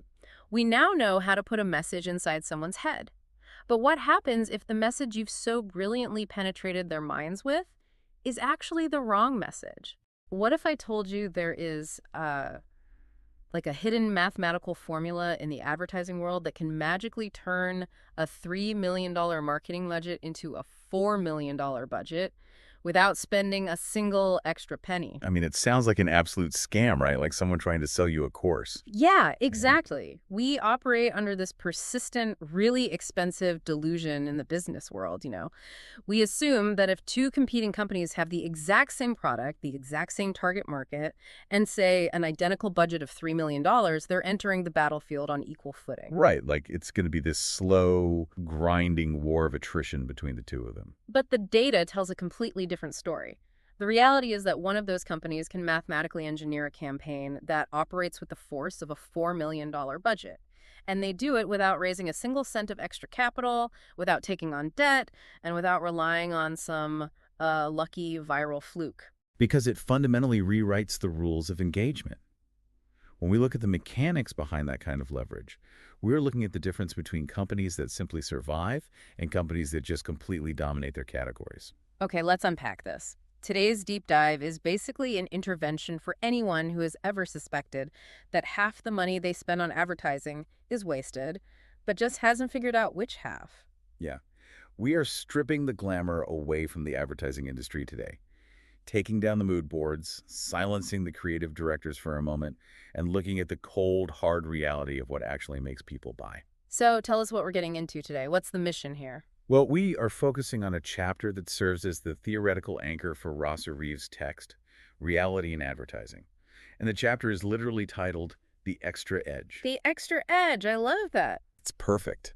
Over the course of this deep dive, you're about to learn how mastering two highly specific, measurable metrics creates an invisible compounding multiplier for your business. It bridges the gap between theoretical advertising and brutal commercial reality. Which is so essential for anyone interested in business, entrepreneurship, or honestly, even just understanding how we're being persuaded every single day. Absolutely, because the stakes here are incredibly high. Yeah, and I think we need to start by looking at the sheer friction that exists between the people who make advertisements and the people who actually pay for them. Oh, the friction is massive. I mean, Reeves was the chairman of the Ted Bates Agency during the golden age of Madison Avenue, right? He spent a literal $1 billion of his clients' money protecting these principles. $1 billion in like mid-20th century money. That is wild. Right. And yet he faced massive internal resistance from his own industry. He was practically at war with the culture of his own profession. Why do you think that is? Like, why would they fight him if he had the data? Because he knows the creative class, the copywriters, the art directors. Yeah. They will instinctively rebel against the idea of reducing their craft to a statistical probability. They want to be artists. Yeah, that makes sense. Nobody wants to be told their art is just a math equation. Exactly. So to counter that resistance, Reeves opens the chapter by addressing the skeptics head-on. He pulls a quote from an 18th century French gastronomist named Jean-Antelme Brillat-Savarin. Okay, a French astronomist. Where is he going with this? The quote is simple, but just devastating. He says, "Let me taste the dish, and you can spare yourself the rhetoric on how well you cook." Oh, wow. Let me taste the dish. That is the ultimate demand for empirical proof, isn't it? It really is. It perfectly encapsulates his frustration with the industry. Right, because the rhetoric is the pitch meeting. It's the agency bringing in the beautiful storyboards, the carefully selected Pantone colors, the swelling orchestral music they want to put behind a 30-second TV spot. Yeah, it's the narrative of the creator's own brilliance. Reeves actually refers to the people obsessed with this rhetoric as aesthetes and puffers. Puffers? That's a great insult. It is. He diagnosed an industry infected by a fatal distraction. The creators cared about verve, they cared about original prose, they cared about the cinematic lighting of a commercial. But none of that matters. I mean, think about going to a really high-end restaurant. Right, yeah. The chef comes out to your table and he spends 20 minutes explaining the molecular gastronomy, the ethical sourcing of the ingredients, the poetic inspiration behind the meal. The rhetoric is amazing. But then you take a bite and it tastes like cardboard. Exactly. It tastes like cardboard. In business, the taste is the bottom line. It's actual measurable sales. If the campaign doesn't result in that extra edge in sales, the rhetoric of how well you cook is just an illusion. And that's the primary lesson here for the listener. As an entrepreneur or a business mind, you can never let a creative agency or a marketing team distract you with beautiful rhetoric. Always demand to taste the dish. Let's contextualize this for today, though. Because while the mediums have changed, we're not just talking about print and broadcast anymore. We're talking about algorithms and platforms. That underlying disease of rhetoric has just mutated. Oh, completely. It's arguably worse now. Yeah, think about the vanity metrics we accept today as proof of success.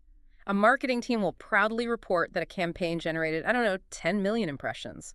Yeah. Or that a stylized video sparked a massive conversation on social media. Or that the brand sentiment score went up 3 points. Yes.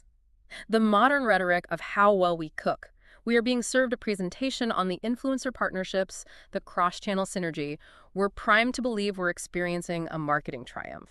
But when you look at the actual revenue, when you look at the customer acquisition cost, when you actually take a bite of the dish, it completely fails. It's doing nothing for the bottom line. Right. And the danger here, what Reeves is really warning the entrepreneur about, is the seductive nature of that rhetoric. It feels productive to get 1 million views. Winning an industry award feels like progress. It feeds the ego. Exactly. But Reeves insists that advertising is not a canvas for an artist's ego. It is a highly specialized instrument of commerce. So if you're a business leader listening to this, you have to ruthlessly audit where you're accepting beautiful explanations in place of hard data.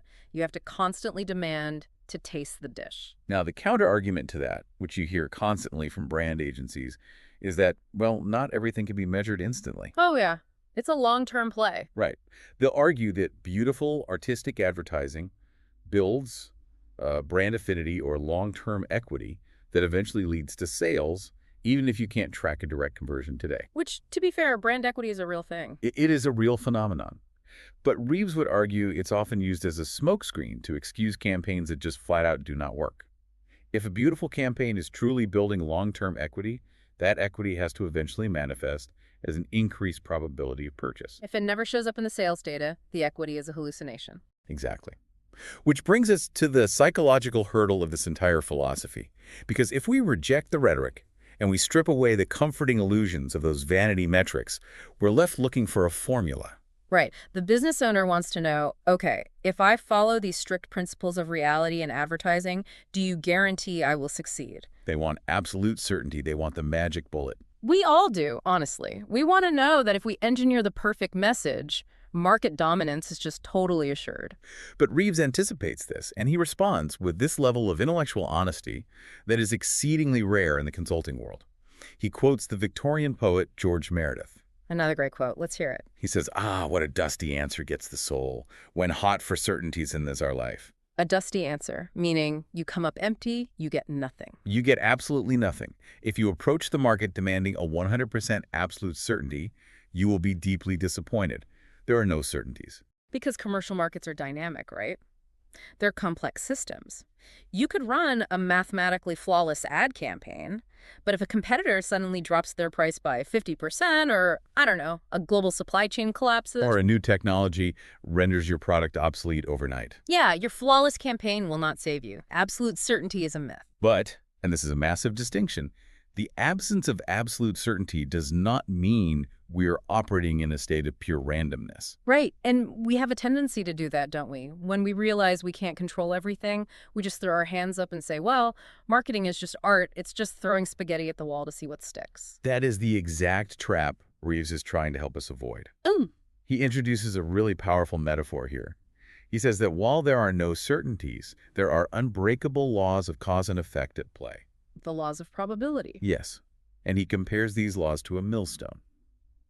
He writes that they grind slowly, but they grind exceedingly fine. The millstone. That is such an evocative image. It isn't a hammer. It doesn't smash the grain in a single explosive impact.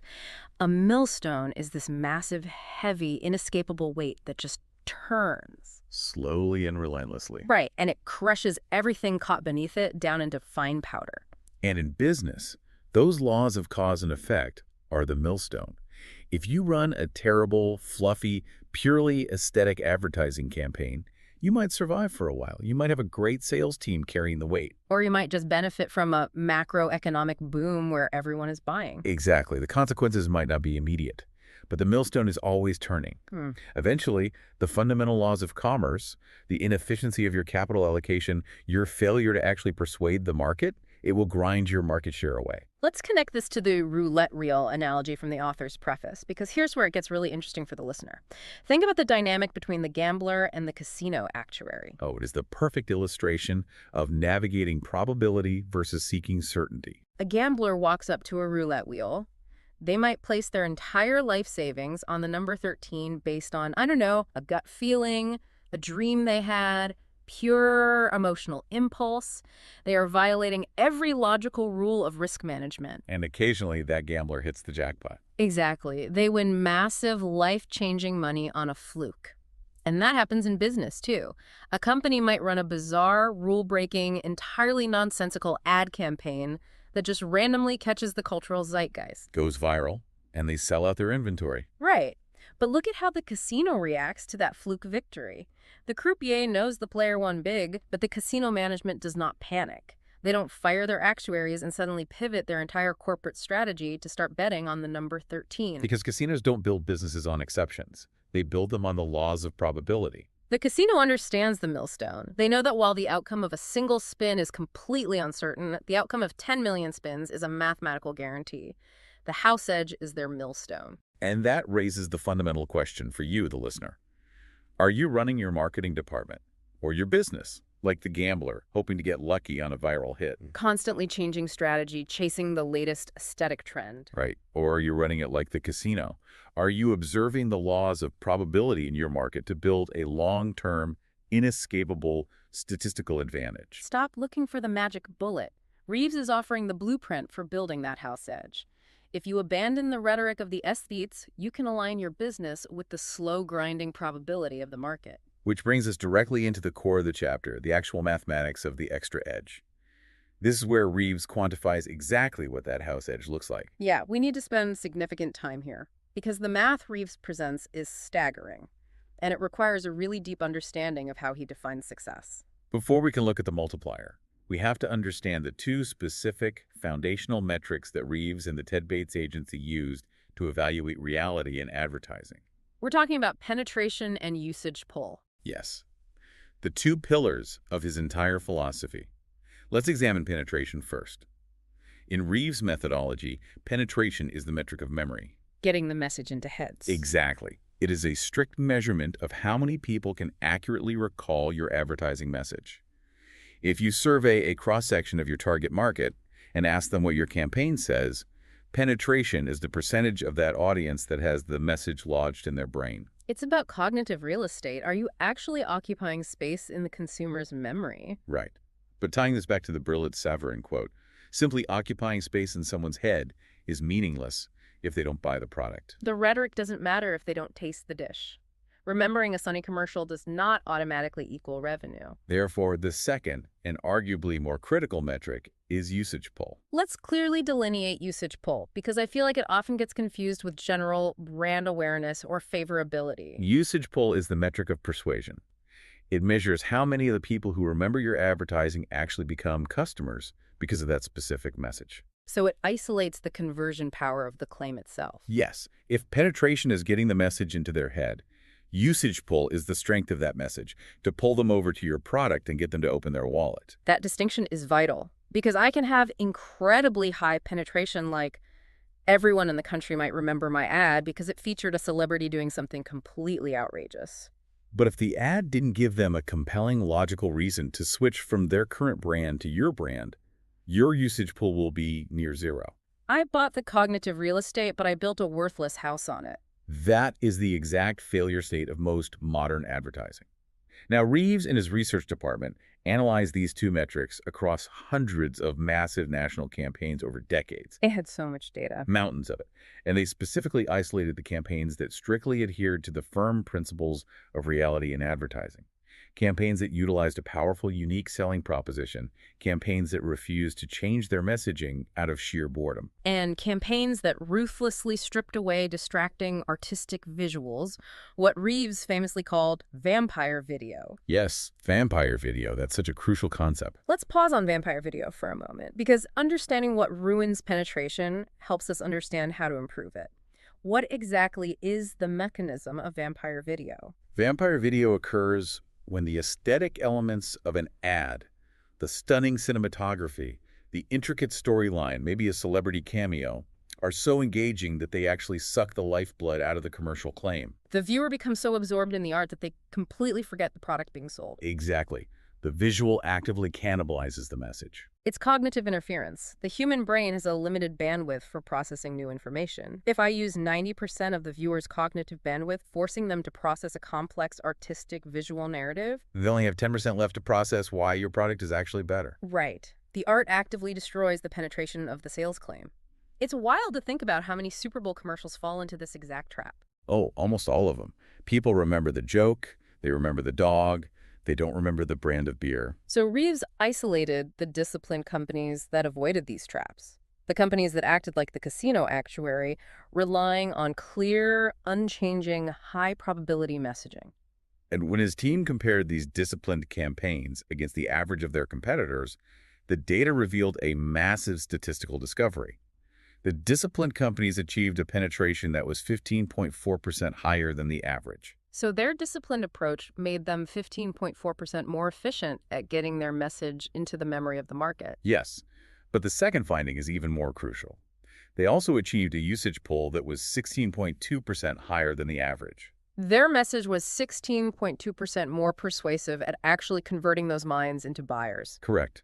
And here's where we arrive at the mathematical core of the extra edge. Reeves states that when you combine these two advantages, they represent an increase in overall campaign effectiveness of 34%. Now, wait a minute. I'm going to playfully question the math here. If we look at those numbers on the surface, they don't immediately track. You're doing the mental arithmetic, aren't you? I am. A listener might point out that 15.4 plus 16.2 equals 31.6. It doesn't equal 34. Where is this additional margin coming from? Are we assuming some kind of synergy here that isn't mathematically sound? It is a really common point of confusion, but it highlights a critical misunderstanding of how optimization works in a sequential funnel. You do not add these numbers together, you multiply them. Okay, the compounding multiplier. Let's break down the mechanics of why we multiply instead of add, because this is the secret architecture of business leverage. Think of it as a two-stage process. Event A must happen before event B. First, you get the message into their head, which is penetration. Then that message persuades them to buy, which is usage pull. Right. They can't buy if they don't remember the message first. Exactly. Let's assume an average baseline competitor operates at an index of 1 for penetration and 1 for usage pull. 1 times 1 is 1. That is their baseline effectiveness. They are the control group. Right. Now, take our discipline company. Their penetration is 15.4% higher. So their new index for the first stage is 1.154. Got it. Their usage pull is 16.2% higher. Their index for the second stage is 1.162. Because the conversions in the second stage are drawn from the expanded pool of the first stage, the advantages multiply. 1.154 multiplied by 1.162 equals 1.341. Oh, wow. Which gives us the 34.1% increase in overall effectiveness. Exactly. It is compounding interest applied to consumer acquisition. Optimization is not additive, it is multiplicative. Let's map this onto a highly specific, real-world scenario to demonstrate the raw financial power of this multiplier. Let's assume you're the chief marketing officer of a company and you have an annual advertising budget of $3 million. A substantial amount of capital to be deployed. Very substantial. Now, your main competitor also has a budget of exactly $3 million. However, your competitor operates like the average market participant. They are undisciplined. They let their creative agency talk them into using vampire video. Yeah. They change their core message every 6 months because their CEO gets bored of seeing the same ads. They are playing roulette. They are operating at the baseline index of 1. They are relying on rhetoric. You, on the other hand, enforce the strict laws of reality in advertising. You maintain a singular, powerful claim. You optimize for memory and persuasion. And you achieve that 15.4% advantage in penetration and that 16.2% advantage in usage pull. Because of that sequential compounding multiplier, your $3 million budget is now working so hard that it is essentially generating the exact same amount of sales volume that would normally require a budget of $4,023,000. You have effectively materialized over $1 million in marketing power out of thin air. Without raising prices, without cutting product quality, and without spending a single extra penny on media buys. You simply optimize the mathematical sequence of your customer acquisition funnel. That is the definition of the extra edge. It is an invisible multiplier that is entirely opaque to your competitors.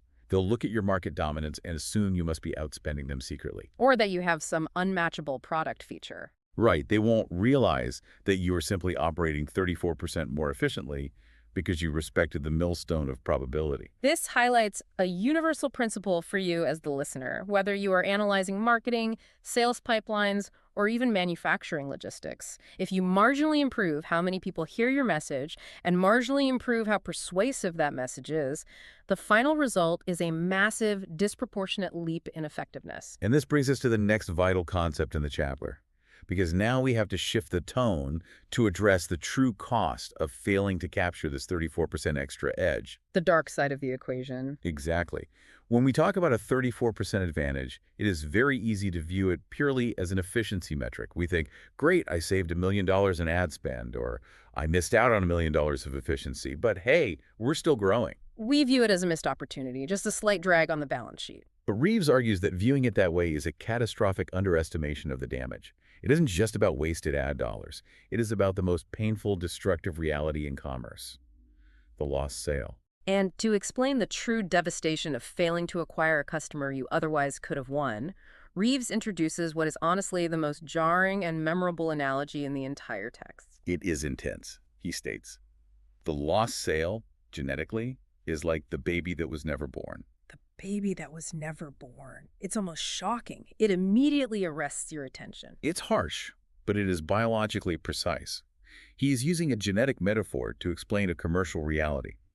What Reeves is forcing the reader to understand is that a sale is not a static, isolated event. A sale is regenerative. It's a chain reaction. Right. When you acquire a customer, assuming your product actually delivers on its promise, you are not just capturing a single transaction. You are initiating a long-term chain reaction. Well, we are talking about customer lineage. Exactly. That initial customer returns to buy again next month. They buy again next year. Furthermore, they become a node in a network. They recommend the product to their family, who then become customers and recommend it to their social circle. That single initial sale organically spawns a lineage of profits that can stretch on for decades. Let's ground this in a modern context, because this concept is even more relevant today with the dominance of subscription models, SaaS businesses, and high-retention consumer goods. Yeah, we often calculate customer acquisition cost, or lack, purely against the initial purchase value, but we really have to look at the lifetime value, the LTV, and the compounding network effects. The invisible graveyard of lost revenue. I think about it like accidentally destroying an apple seed. You didn't just lose one apple, you lost the tree, and you lost the entire orchard that tree would have spawned over 50 years. That's a perfect way to look at it. Let's say you run a software company and your undisciplined advertising fails to convert a specific mid-level manager in 2026. You view that as a lost $500 software license. No big deal, you'll catch the next one. But you didn't just lose $500. Exactly. You lost the renewal in 2027, 2028, and 2029. You lost the fact that this manager would have been promoted to a VP in 2030 and mandated your software across an entire enterprise division. You lost the fact that their employees would have learned your software, moved to other companies, and brought your product with them. The lineage is destroyed. So what does this all mean? It means the cost of a bad ad campaign today is measured in decades of lost recurring revenue. By failing to capture that 34% extra edge at the moment of acquisition, you didn't just lose a single transaction, you wiped out a 20-year regenerative tree of revenue. That is the true weight of the millstone. The media spend is irrelevant compared to the decades of lost recurring revenue. When you sacrifice that 34% multiplier because you wanted to run a clever artistic campaign instead of a hard-selling, reality-based campaign, you are essentially sterilizing your own business. You're actively preventing the birth of future revenue. So the practical takeaway here for you, the listener, is you have to view every single customer acquisition not as a one-off transaction, but as the spark of a multi-year chain reaction. Never calculate marketing losses purely by the upfront costs. It is the difference between geometric exponential growth and a slow, agonizing stagnation. And to fully appreciate the magnitude of what Reeves is offering, we have to contextualize who he was fighting, because it is very easy to listen to this 34% figure and assume that it must be an exaggerated statistic derived from a totally unfair comparison. Right. One might naturally assume that Reeves found this 34% advantage by comparing a team of highly optimized, brilliant marketing scientists against a group of clueless, local mom-and-pop shops that had absolutely no idea what they were doing. It is incredibly easy to be 34% better than an amateur who is just guessing. If I play basketball against someone who has never touched a ball, I won't just have a 34% edge, I'll have a 1,000% edge. So the listener might be thinking, well, the stat only applies if my competition is completely incompetent. But what's fascinating here is that this baseline was not established by measuring against amateurs. Not at all. Reeves explicitly documents that this 34% edge was measured against the giants. The apex predators of Madison Avenue. We are talking about the largest packaged goods advertisers in the United States during the mid-20th century. These were the absolute titans of industry, the colossal corporations that commanded millions and millions of dollars in annual ad spend. The Procter & Gamble's, the Unilevers, the Colgates. Exactly. These were not companies operating out of a garage. They commanded the absolute top creative talent available on Earth. They employed armies of researchers. They were ruthless, sophisticated, and their entire corporate existence relied on moving product off supermarket shelves. They lived or died by their advertising efficiency. And yet, Reeves' data proves that even against these massive, well-funded giants, applying the strict, unyielding laws of reality in advertising carved out a 34% mathematical advantage. Because even the giants were undisciplined. Even the titans were seduced by the rhetoric of the aesthetes. They fell victim to vampire video. They suffered from institutional boredom and changed their campaigns just as they were starting to penetrate the market's memory. Their massive budgets masked their catastrophic inefficiencies. Let's translate the implications of this to the listener's reality. Because this is where the theory becomes an actionable weapon for asymmetric warfare. It really does. Imagine a professional heavyweight boxer. He is fighting the greatest, most experienced champions in the world, the giants of his division. Now imagine he discovers a specific training methodology, a biomechanical advantage, that mathematically makes his punches 34% faster and harder than those world-class champions. He would become virtually untouchable at the elite level. Untouchable. But now, imagine that same boxer takes that 34% elite advantage and steps into an amateur ring or a regional tournament. Oh, wow. If this strict discipline gives you a 34% edge against the most sophisticated, ruthless, well-funded corporations in the world, imagine what it would do against average competitors in a general market. The advantage isn't just 34% anymore. It becomes an absolute blowout. The multiplier effect scales inversely with the competence of your competition.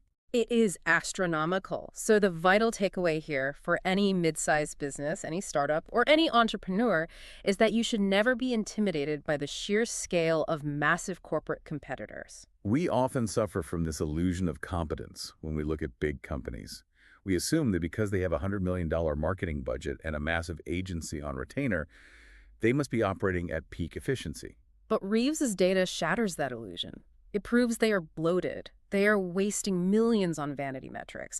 They are crushing their own apple seeds, destroying their own regenerative sales because they are distracted by the rhetoric of how well they cook. By strictly applying the laws of reality, by focusing ruthlessly on the math of penetration and usage pull, even a smaller player can achieve an outsized mathematical advantage that larger companies completely waste. You can beat the giants by simply refusing to play their vanity games. You weaponize the millstone of probability against their inefficiency. It really is a game changer. Let's synthesize everything we've unpacked today, because we have charted a course from a 19th century French gastronomist all the way to the compounding mathematics of market dominance. We've covered a lot of ground, and the extra edge is not just a chapter.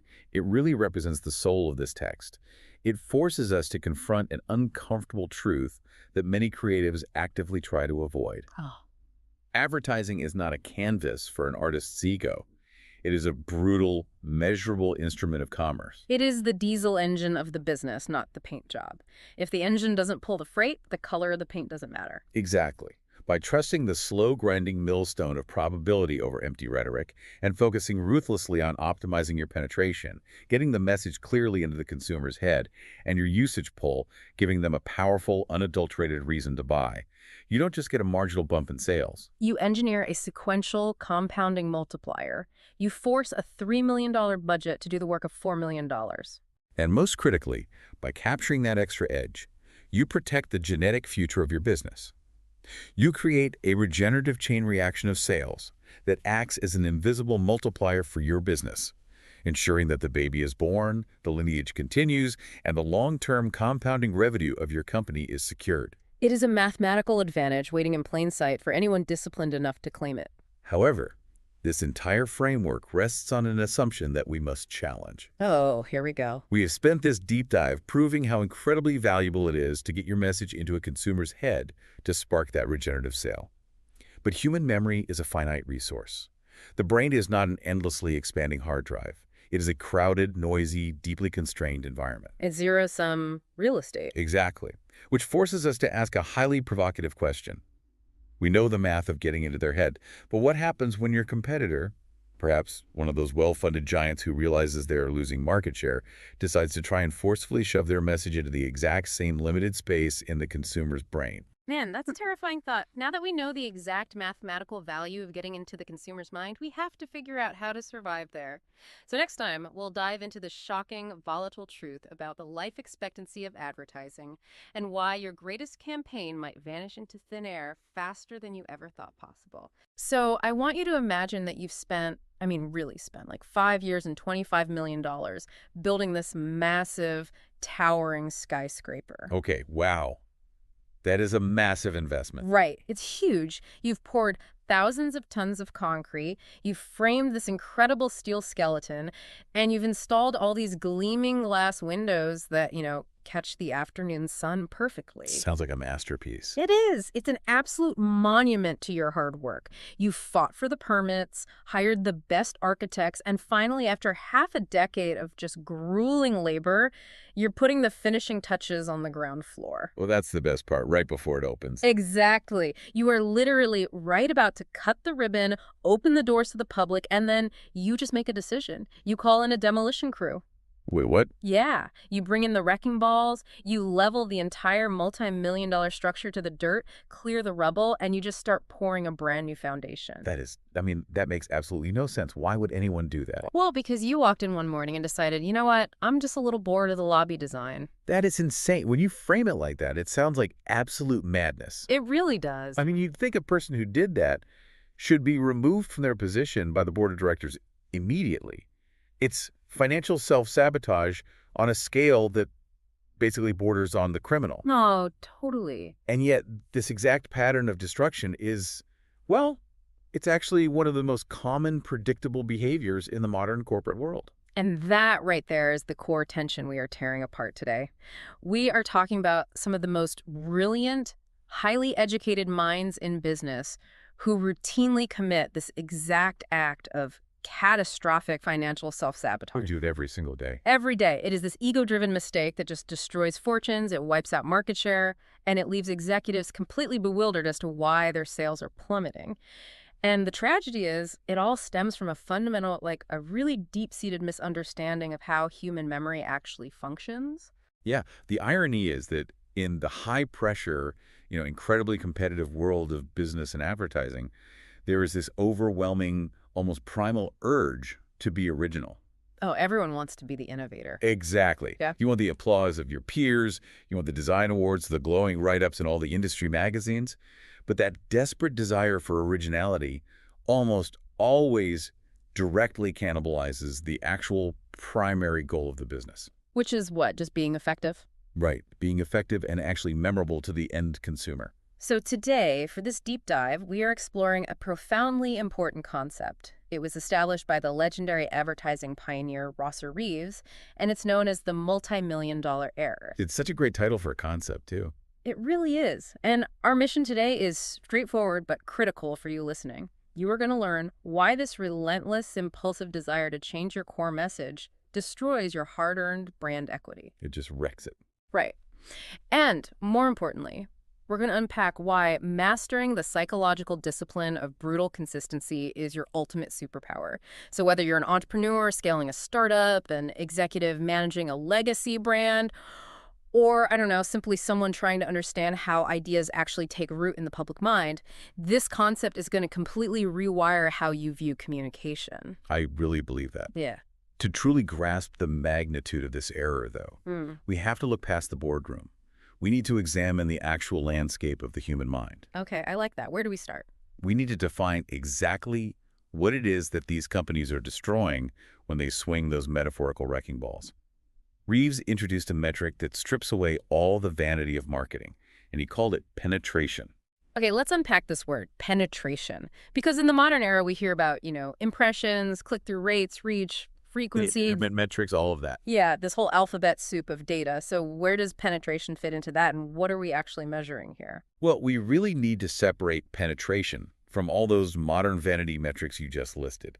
Penetration is the raw, unvarnished measurement of how many people actually remember your current message. So it's not about views. Not at all. Huh. It is a metric of cognitive reality. It does not matter how many people bought the magazine your ad was printed in. It doesn't matter if you bought a Super Bowl spot and 100 million televisions were tuned to your commercial. Or how many likes a post got. Exactly. It doesn't even matter if they click the link.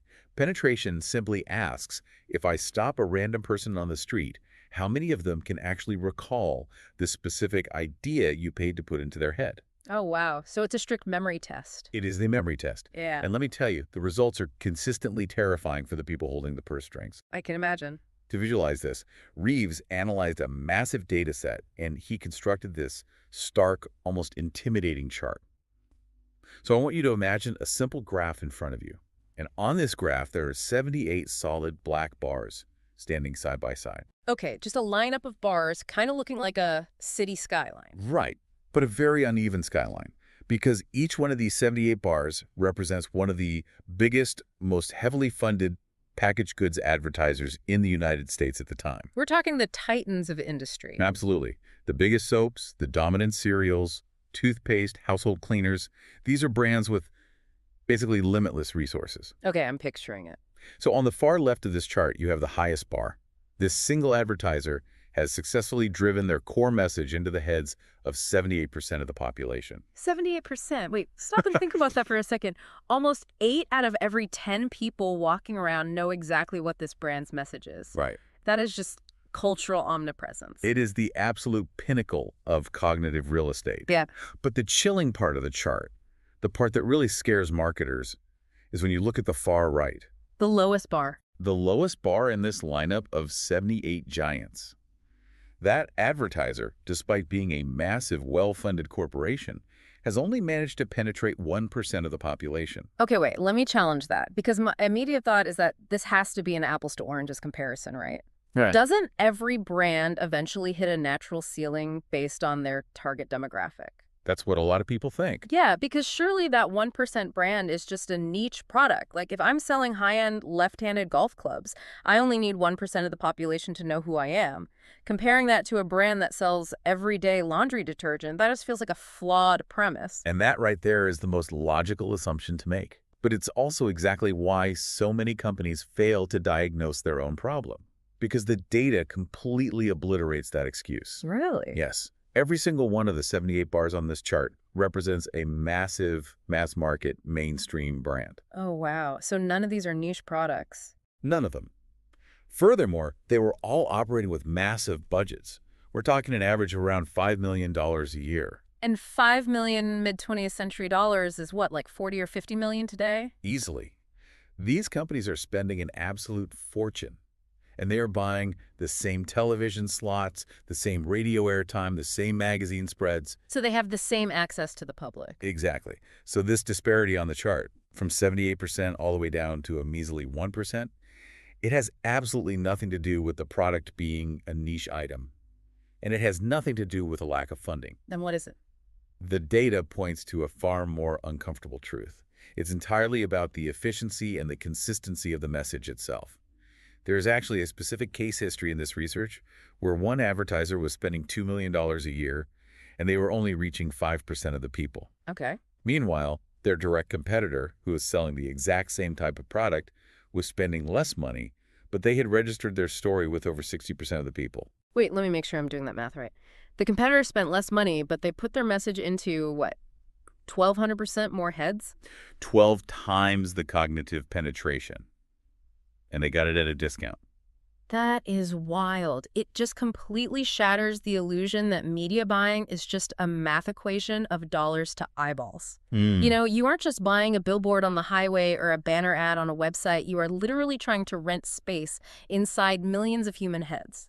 Yes, that's exactly what it is. And some executives are paying an absolute premium for a tiny, leaky apartment in the basement of the consumer's brain, while others are getting a sprawling penthouse for half the price. The basement versus the penthouse is the perfect way to conceptualize it. Because the mechanism of memory, it doesn't care about your budget. It cares about clarity and repetition. Right. You can shout from the rooftops, you can hire A-list celebrities, you can blow a golden whistle and dance around in a viral video, but that does not guarantee that your core message has actually penetrated the audience's long-term memory. Which brings us to a really glaring contradiction.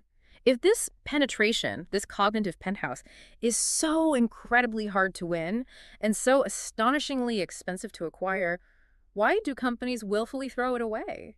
I mean, if I own the penthouse in the consumer's mind, why would I willingly evict myself? That paradox is the beating heart of the multi-million-dollar error. Formally defined, this error is the fatal mistake of changing an advertising campaign or a core brand message too frequently. It sounds so mundane when you say it out loud like that. Just, changing the campaign. Right, it doesn't sound dangerous. Not at all. We see brands do it every day. They rebrand, they pivot, they launch a quote-unquote new direction. Right. But the psychology driving it is insidious because it disguises itself as innovation. It does disguise itself as innovation, but it is actually born from internal fatigue. Think about the marketers, the advertising agencies, the executives in the boardroom. They all suffer from a highly specific, localized blindness. How do you mean? Well, think about their daily reality. They sit in sterile conference rooms day after day.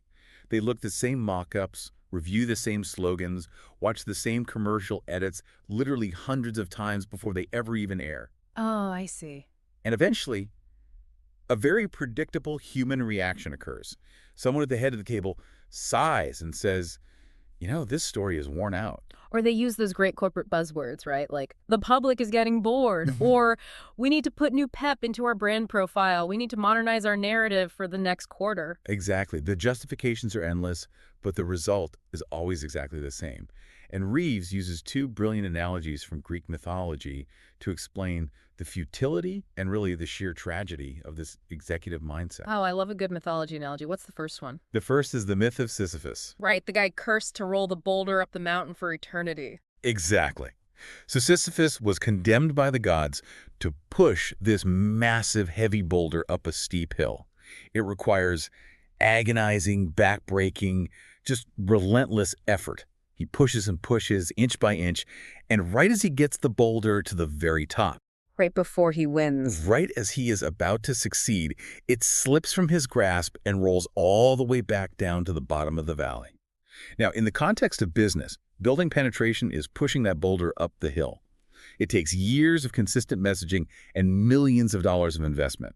But here is where the metaphor takes a really dark turn for the business world, doesn't it? Because the executives aren't actually cursed by the gods.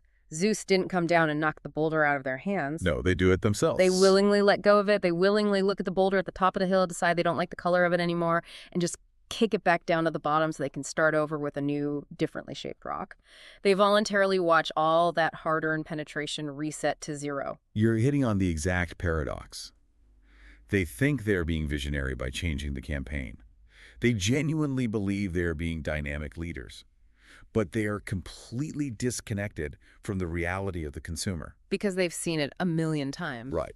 The executive has seen the ad 5,000 times in a high-definition screening room while actively paying attention to it. But the consumer, they've maybe registered it for 3 seconds out of the corner of their eye while trying to quiet a screaming toddler or while scrolling through their phone on a crowded train. And that leads right into the second myth you mentioned. Tantalus. And Tantalus is perhaps an even more painful comparison.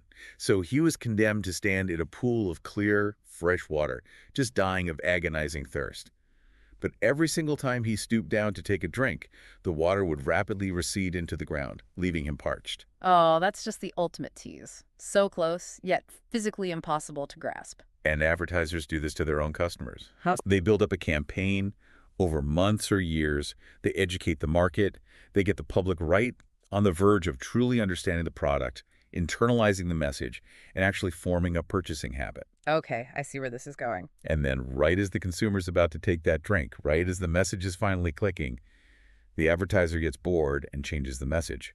The water recedes. The connection is instantly broken. Wow. The consumer is left confused, and the advertiser is left scratching their head wondering why their sales just plateaued.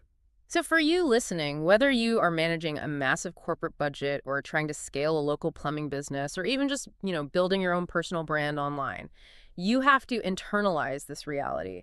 Do not confuse your own internal fatigue with your audience's fatigue. It is the most common trap. It really is. You live with your brand 24/7. It is your livelihood. The public sees it for 3 seconds a week if you are incredibly lucky. So you are going to get sick of your own logo. You are going to despise your own catchphrase. And you are going to be agonizingly bored of your own core offering years before the general public even knows who you are. The gap between creator fatigue and audience awareness is just immense. But to truly understand the stakes here, we need to move past the mythology and look at the cold, hard financial cost of this internal fatigue. Let's do it. What is the actual price tag of boardroom boredom? There is a chilling case history in the research that breaks down the math of this error perfectly. We can call it the case of the hacked-down saplings. Walk us through the numbers on this. How bad does it actually get? So the data details a specific company president who manages an advertising budget of $5 million a year. He spends this money consistently year in and year out for 5 years. His total investment is $25 million. Okay, so a massive investment that should theoretically buy you a permanent place in the culture. It absolutely should.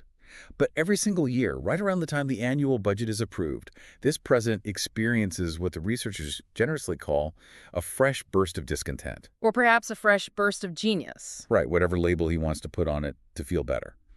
This discontent dictates that his agency must produce a brand new, totally different campaign every 12 months. So year 1 is campaign A, year 2, scrap it, launch campaign B, year 3, campaign C, and so on. Exactly. Now, after 5 years and $25 million spent, researchers went in and measured his brand's penetration. And it stood at a dismal 15%. Oh, wow. Only 15 out of 100 people could recall what this company actually stood for. 15% after $25 million. That is just brutal. But, okay, let's play devil's advocate here for a second. Maybe it's a highly competitive industry. Maybe 15% is actually the industry average for that specific market. That's a fair question. But the comparative data proves otherwise. The researchers overlaid his performance with the long-term penetration histories of similar brands in his space. And what did they find? The mathematical models revealed that if this president had simply taken campaign A in year 1 and kept it as a single uninterrupted theme for all 5 years, his $25 million would have easily achieved a penetration of at least 60%. 60%. Yes. 6 out of 10 people in America would have known his story instead of 1.5. Let's reverse engineer that math, because I think that is where the multi-million-dollar error title really earns its name. He spent $25 million to acquire 15% of the market's memory.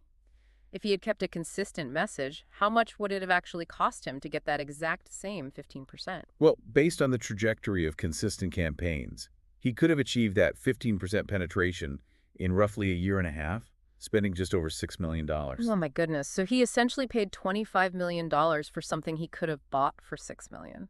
Yes.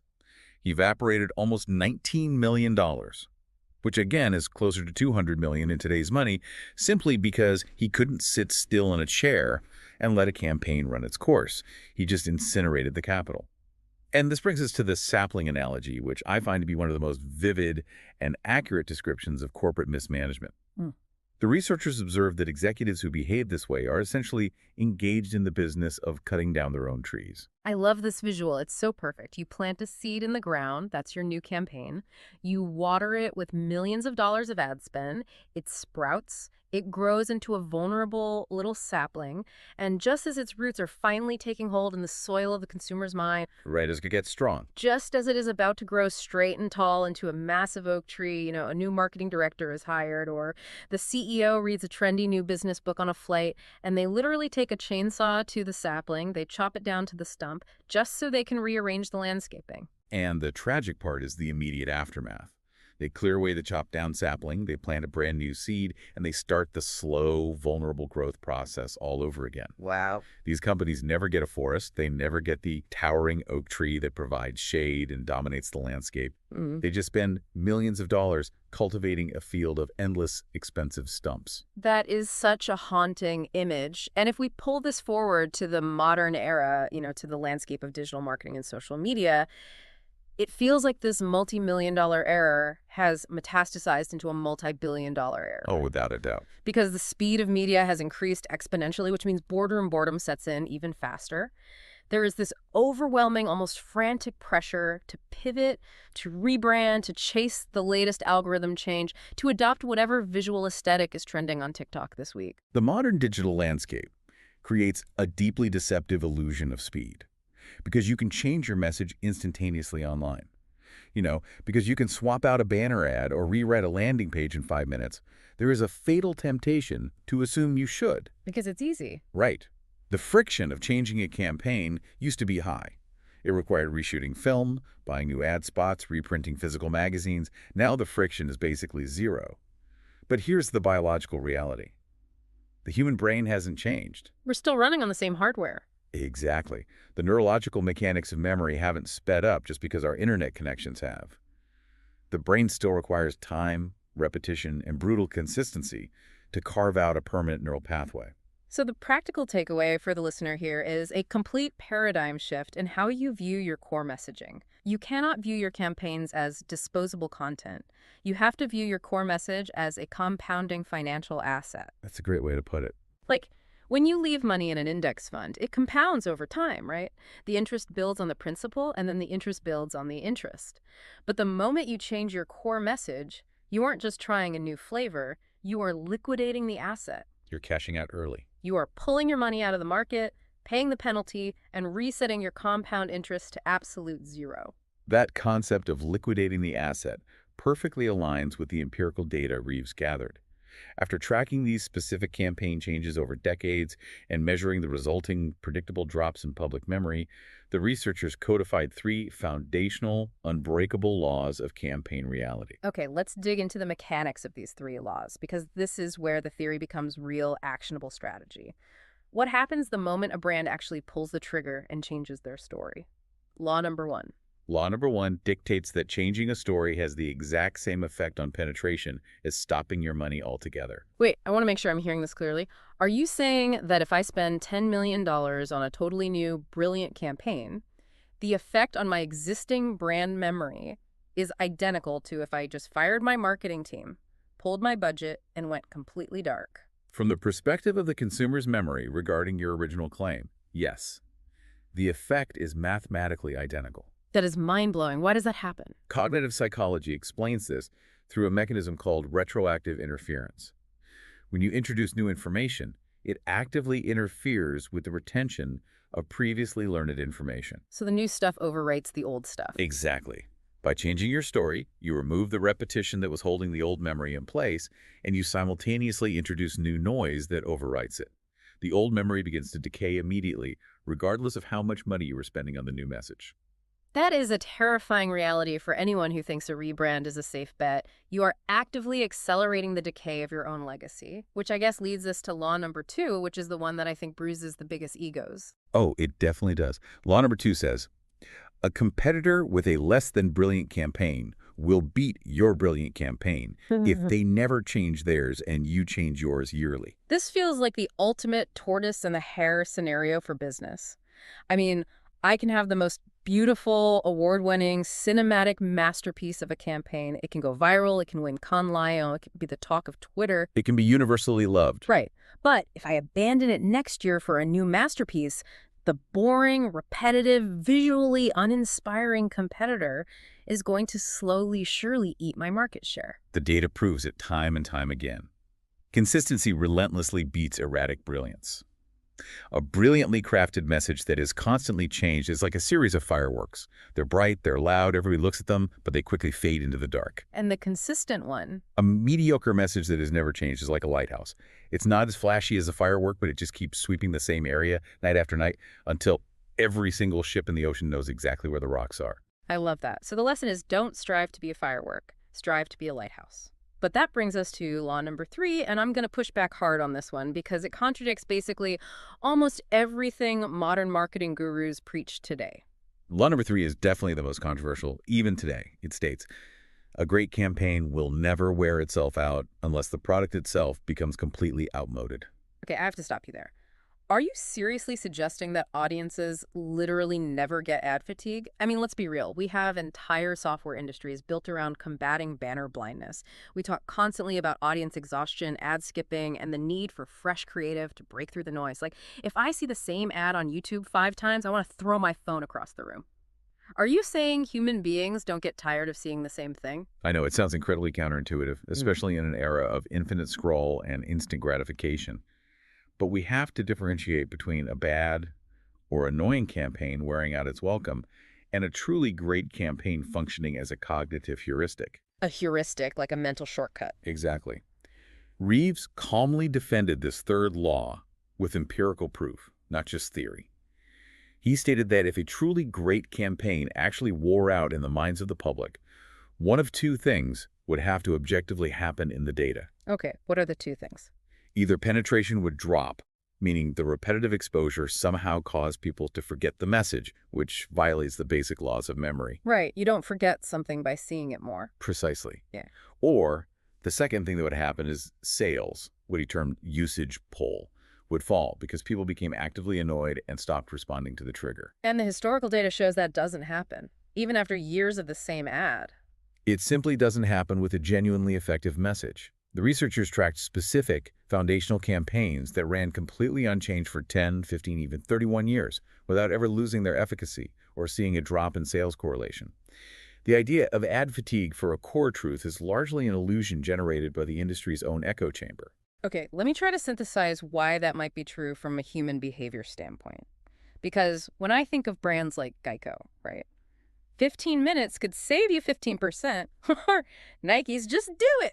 I don't feel fatigued by them. They've transcended being an advertisement, and they've just become a structural reality. It's like gravity. That's a great comparison. You don't get fatigued by gravity. You don't wake up and say, ooh, I'm so bored of things falling down today. You just accept it as a reality of your environment. Cognitive fluency is the exact psychological term for what you're describing. The brain prefers things that are easy to process. When a message is repeated for a decade, it requires zero cognitive load to understand it. It's frictionless. Exactly. Yeah. The public doesn't get tired of a clear, compelling reason to buy a good product. They simply absorb it as a fact of life, storing it in a low-energy mental filing cabinet until they actually need that specific product. So if you have a message that actually works, if you find a claim that objectively moves the needle on sales, the practical takeaway is to stop striving for constant reinvention. Stop trying to entertain your audience with variety and start trying to anchor them with reliability. You need to be their anchor. You need the iron discipline to find that message and then repeat it and repeat it and repeat it until it becomes absolutely synonymous with your name. But to truly enforce that discipline, we need to look under the hood a bit.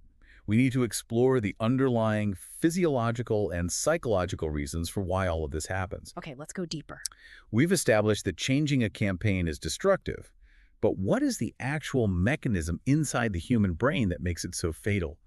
Like, why can't consumers just remember your old campaign and your new one at the same time? Right, because we love to flatter ourselves by thinking of the human mind as this infinite sponge, right? Like an expanding hard drive where we can just absorb endless amounts of data, trivia, and marketing claims without ever running out of storage.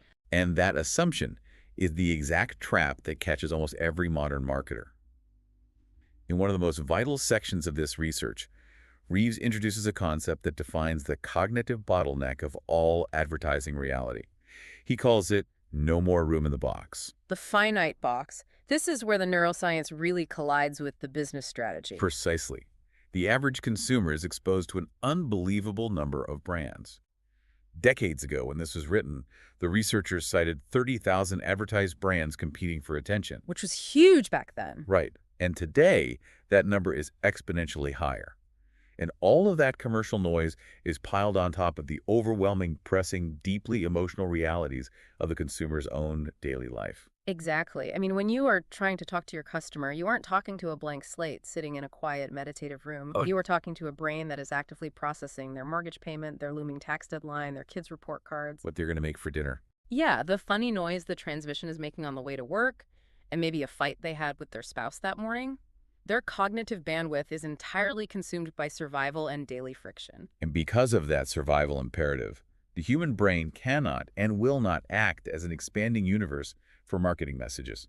It just won't do it. It doesn't care enough. No, it does not stretch its capacity to accommodate every clever new slogan a brand comes up with. Instead, the brain categorizes information strictly to save energy. It creates a small, highly limited, rigid box for any given product category. You have a small box for laundry detergent, a small box for fast food, a small box for life insurance. I love the analogy the researchers use here. It's almost biblical. They quote Noah looking at the animals trying to board, saying, "There is no more room in the ark." It's a perfect visual for working memory capacity. When you have a small limited box for, say, breakfast cereal, and you try to shove a brand new piece of information into it, the box does not magically expand to hold both ideas. If the box is full and you force something new inside, something else has to get pushed out. That is the ironclad law of memory displacement. When you introduce a new campaign, it does not comfortably slide in and sit nicely next to your old campaign in the consumer's brain. It actively, aggressively displaces it. It's exactly like trying to write a new phone number on a whiteboard without erasing the old one first. You grab a marker and you just start writing the new numbers directly over the old numbers. You don't end up with two phone numbers that you can clearly read. You just get an illegible, confusing blur of marker ink. By running two different campaigns over a short period of time, you are literally cannibalizing your own cognitive real estate. You're not just cannibalizing it, you are doing your competitor's work for them. How so? If you spend 5 years putting one clear message into the consumer's box, you own that space. Your competitor can't get in. But the moment you change your message, you introduce instability. You aren't just starting from scratch. You're actively forcing your own old successful message out of the box to make room for the new, unproven one. And in that moment of transition, in that blur on the whiteboard, you leave the door wide open for a competitor with consistent message to swoop in and steal the space. So for the listener, this just completely reframes the concept of brand equity. You have to treat the consumer's memory as highly guarded, absolute premium real estate, like oceanfront property in Manhattan. Yes, exactly. Once you manage to secure a plot of land in their brain with a specific, effective message, do not bulldoze your own profitable building just to try out a new architectural style. This is exactly why the discipline of consistency is so rare and so incredibly valuable. It requires a leader to actively override human nature. It takes a lot of willpower. It does. It requires the executive or the founder to look at a campaign they are profoundly sick of, a campaign they have seen every single day for 5 years, a campaign that bores them to tears, and have the fortitude to say, run it again, don't change a single word. It takes immense restraint. You have to ignore the critics. You have to ignore your own marketing team begging to do something fun. You have to ignore the trendy new ad agencies pitching you these dynamic overhauls and just ruthlessly look at the raw math of penetration. You have to accept that your job isn't to be entertained. Your job is to be remembered. And when you look at the historical data, it supports this restraint completely. We discussed those 78 black bars earlier. The researchers noted that if you track that specific data year over year, you start to see the majestic ebb and flow of business history. The rise and fall of empires. Really, yes. You see companies surge from the bottom to the top simply because they hold the line. And you see massive giants fall from the 78% peak, tumbling down the chart simply because they tinker too much. It's fascinating because it strips away all the glamour, all the artifice, all the Mad Men mystique of the advertising industry. It just reduces marketing to structural engineering. You need a solid, load-bearing foundation, and once the concrete dries, you cannot keep moving it around without collapsing the building. Reeves actually had some delightfully devastating things to say about the aesthetes and the puffers in the industry who put art, technique, and cleverness ahead of the client's actual sales. Oh, I bet. He fundamentally argued that advertisements are not art.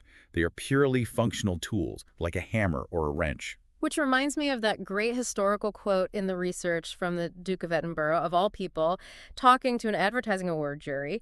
He stood up and told them, "Commercial considerations are the judges, not a panel of distinguished gentlemen." Such a great quote. It doesn't matter if your new campaign wins a gold medal for creativity if it doesn't penetrate the public's memory and drive actual sales. The market is the only jury that matters. Which is exactly the reality check this entire theory is trying to deliver. The research mentions a specific manufacturer who had spent years operating on what they called the unreality fringe of advertising. The unreality fringe, I like that. Yeah, he was constantly experimenting with soft copy, changing campaigns every season, just looking for that elusive spark of originality. But once he realized the finite nature of the box in the consumer's head, once he understood the mechanics of memory displacement, he stopped changing. He locked onto a single, powerful, fact-based message. And what was the measurable result of him finally stopping the wrecking ball? Within 3 years of enforcing that brute consistency, his brand's penetration climbed from a meager 7% all the way to 44%. His sales literally tripled. Wow. And the ultimate punchline to the story: he achieved this massive growth by running the exact same commercial over and over again without changing a frame. While his competitors were nervously changing their campaigns, trying to be clever, and levering their own penetration in the process, he was just steadily, quietly pumping out profits from that one solid well. It's the ultimate validation of the theory. The tortoise absolutely destroys the hare. It does. But it also highlights the massive cultural resistance this idea faces. When this manufacturer started running the same ad continuously, the critics in the trade press attacked him. Oh, I'm sure they did. They called his repetitive commercial monotonous, annoying, and claimed it was an imposition on the American public. Of course they did, because the critics watch TV all day looking at ads. They are paid to analyze the variations. They get bored. That is the staggering disconnect. The critics found it repetitive, but the empirical research showed that, on average, 7 out of 10 people in the general public weren't even aware of having seen the advertising at all yet. That is so telling. The advertising men, the executives, the critics, they are all hypersensitive to the problem of repetition, while the general public barely even registers the existence of the brand. It's the ego trap closing on them again. The people inside the bubble think the whole world is obsessing over their work, hanging on their every word, when in reality, the world is mostly just trying to remember to pick up milk on the way home, and they only have a tiny fraction of a second to spare for your brand. If we pull back and connect all of this to the biggest possible picture, it fundamentally rewires how you have to view creativity in business. True creativity isn't about constant, chaotic reinvention. It isn't about coming up with a new gimmick every quarter. So what is it? True, enduring creativity is about doing the hard, exhausting work of finding the deepest, most resonant truth of your product, and then having the creative stamina to tell that exact same truth in a way that stays fresh for decades. That is such a powerful synthesis of this entire concept. If we boil down everything we've talked about today, the absolute soul of this deep dive, the core lesson of the multi-million-dollar error, is about the supreme value of strategic patience. Strategic patience, yes. In a fast-moving world, patience is the ultimate competitive advantage. We live in an economy that is utterly obsessed with originality, with freshness, with endless pivots and daily content churn. But the mechanics of human memory prove that the true victor goes to the person who respects the finite nature of human attention. The ultimate flex in business isn't having a new idea every single week. It's having the discipline to let your best idea grow. To plant that seed, water it, and let it grow into a towering giant of the forest without chopping it down just because you got a little bored of looking at it. It is entirely about recognizing once and for all that your boredom is not the market's boredom. Your fatigue is not their fatigue. Your desire for novelty should never override your desire for effectiveness. But securing that real estate in the consumer's mind, building that towering oak tree, and getting that high penetration is actually only half the battle. Because as we'll see next time, you can have the highest penetration in the world, you can be remembered by absolutely everyone, and yet, if your story doesn't have the magnetic power of what we call usage pull, those exact same people will remember your name perfectly as they walk right past you to buy from your competitor. What you just listened was the beginning of a full audio, way longer, explaining every single chapter of the book. If you would like to keep listening to the end and access to the full audio, you can access it with the link down below in the description and in the pinned comment.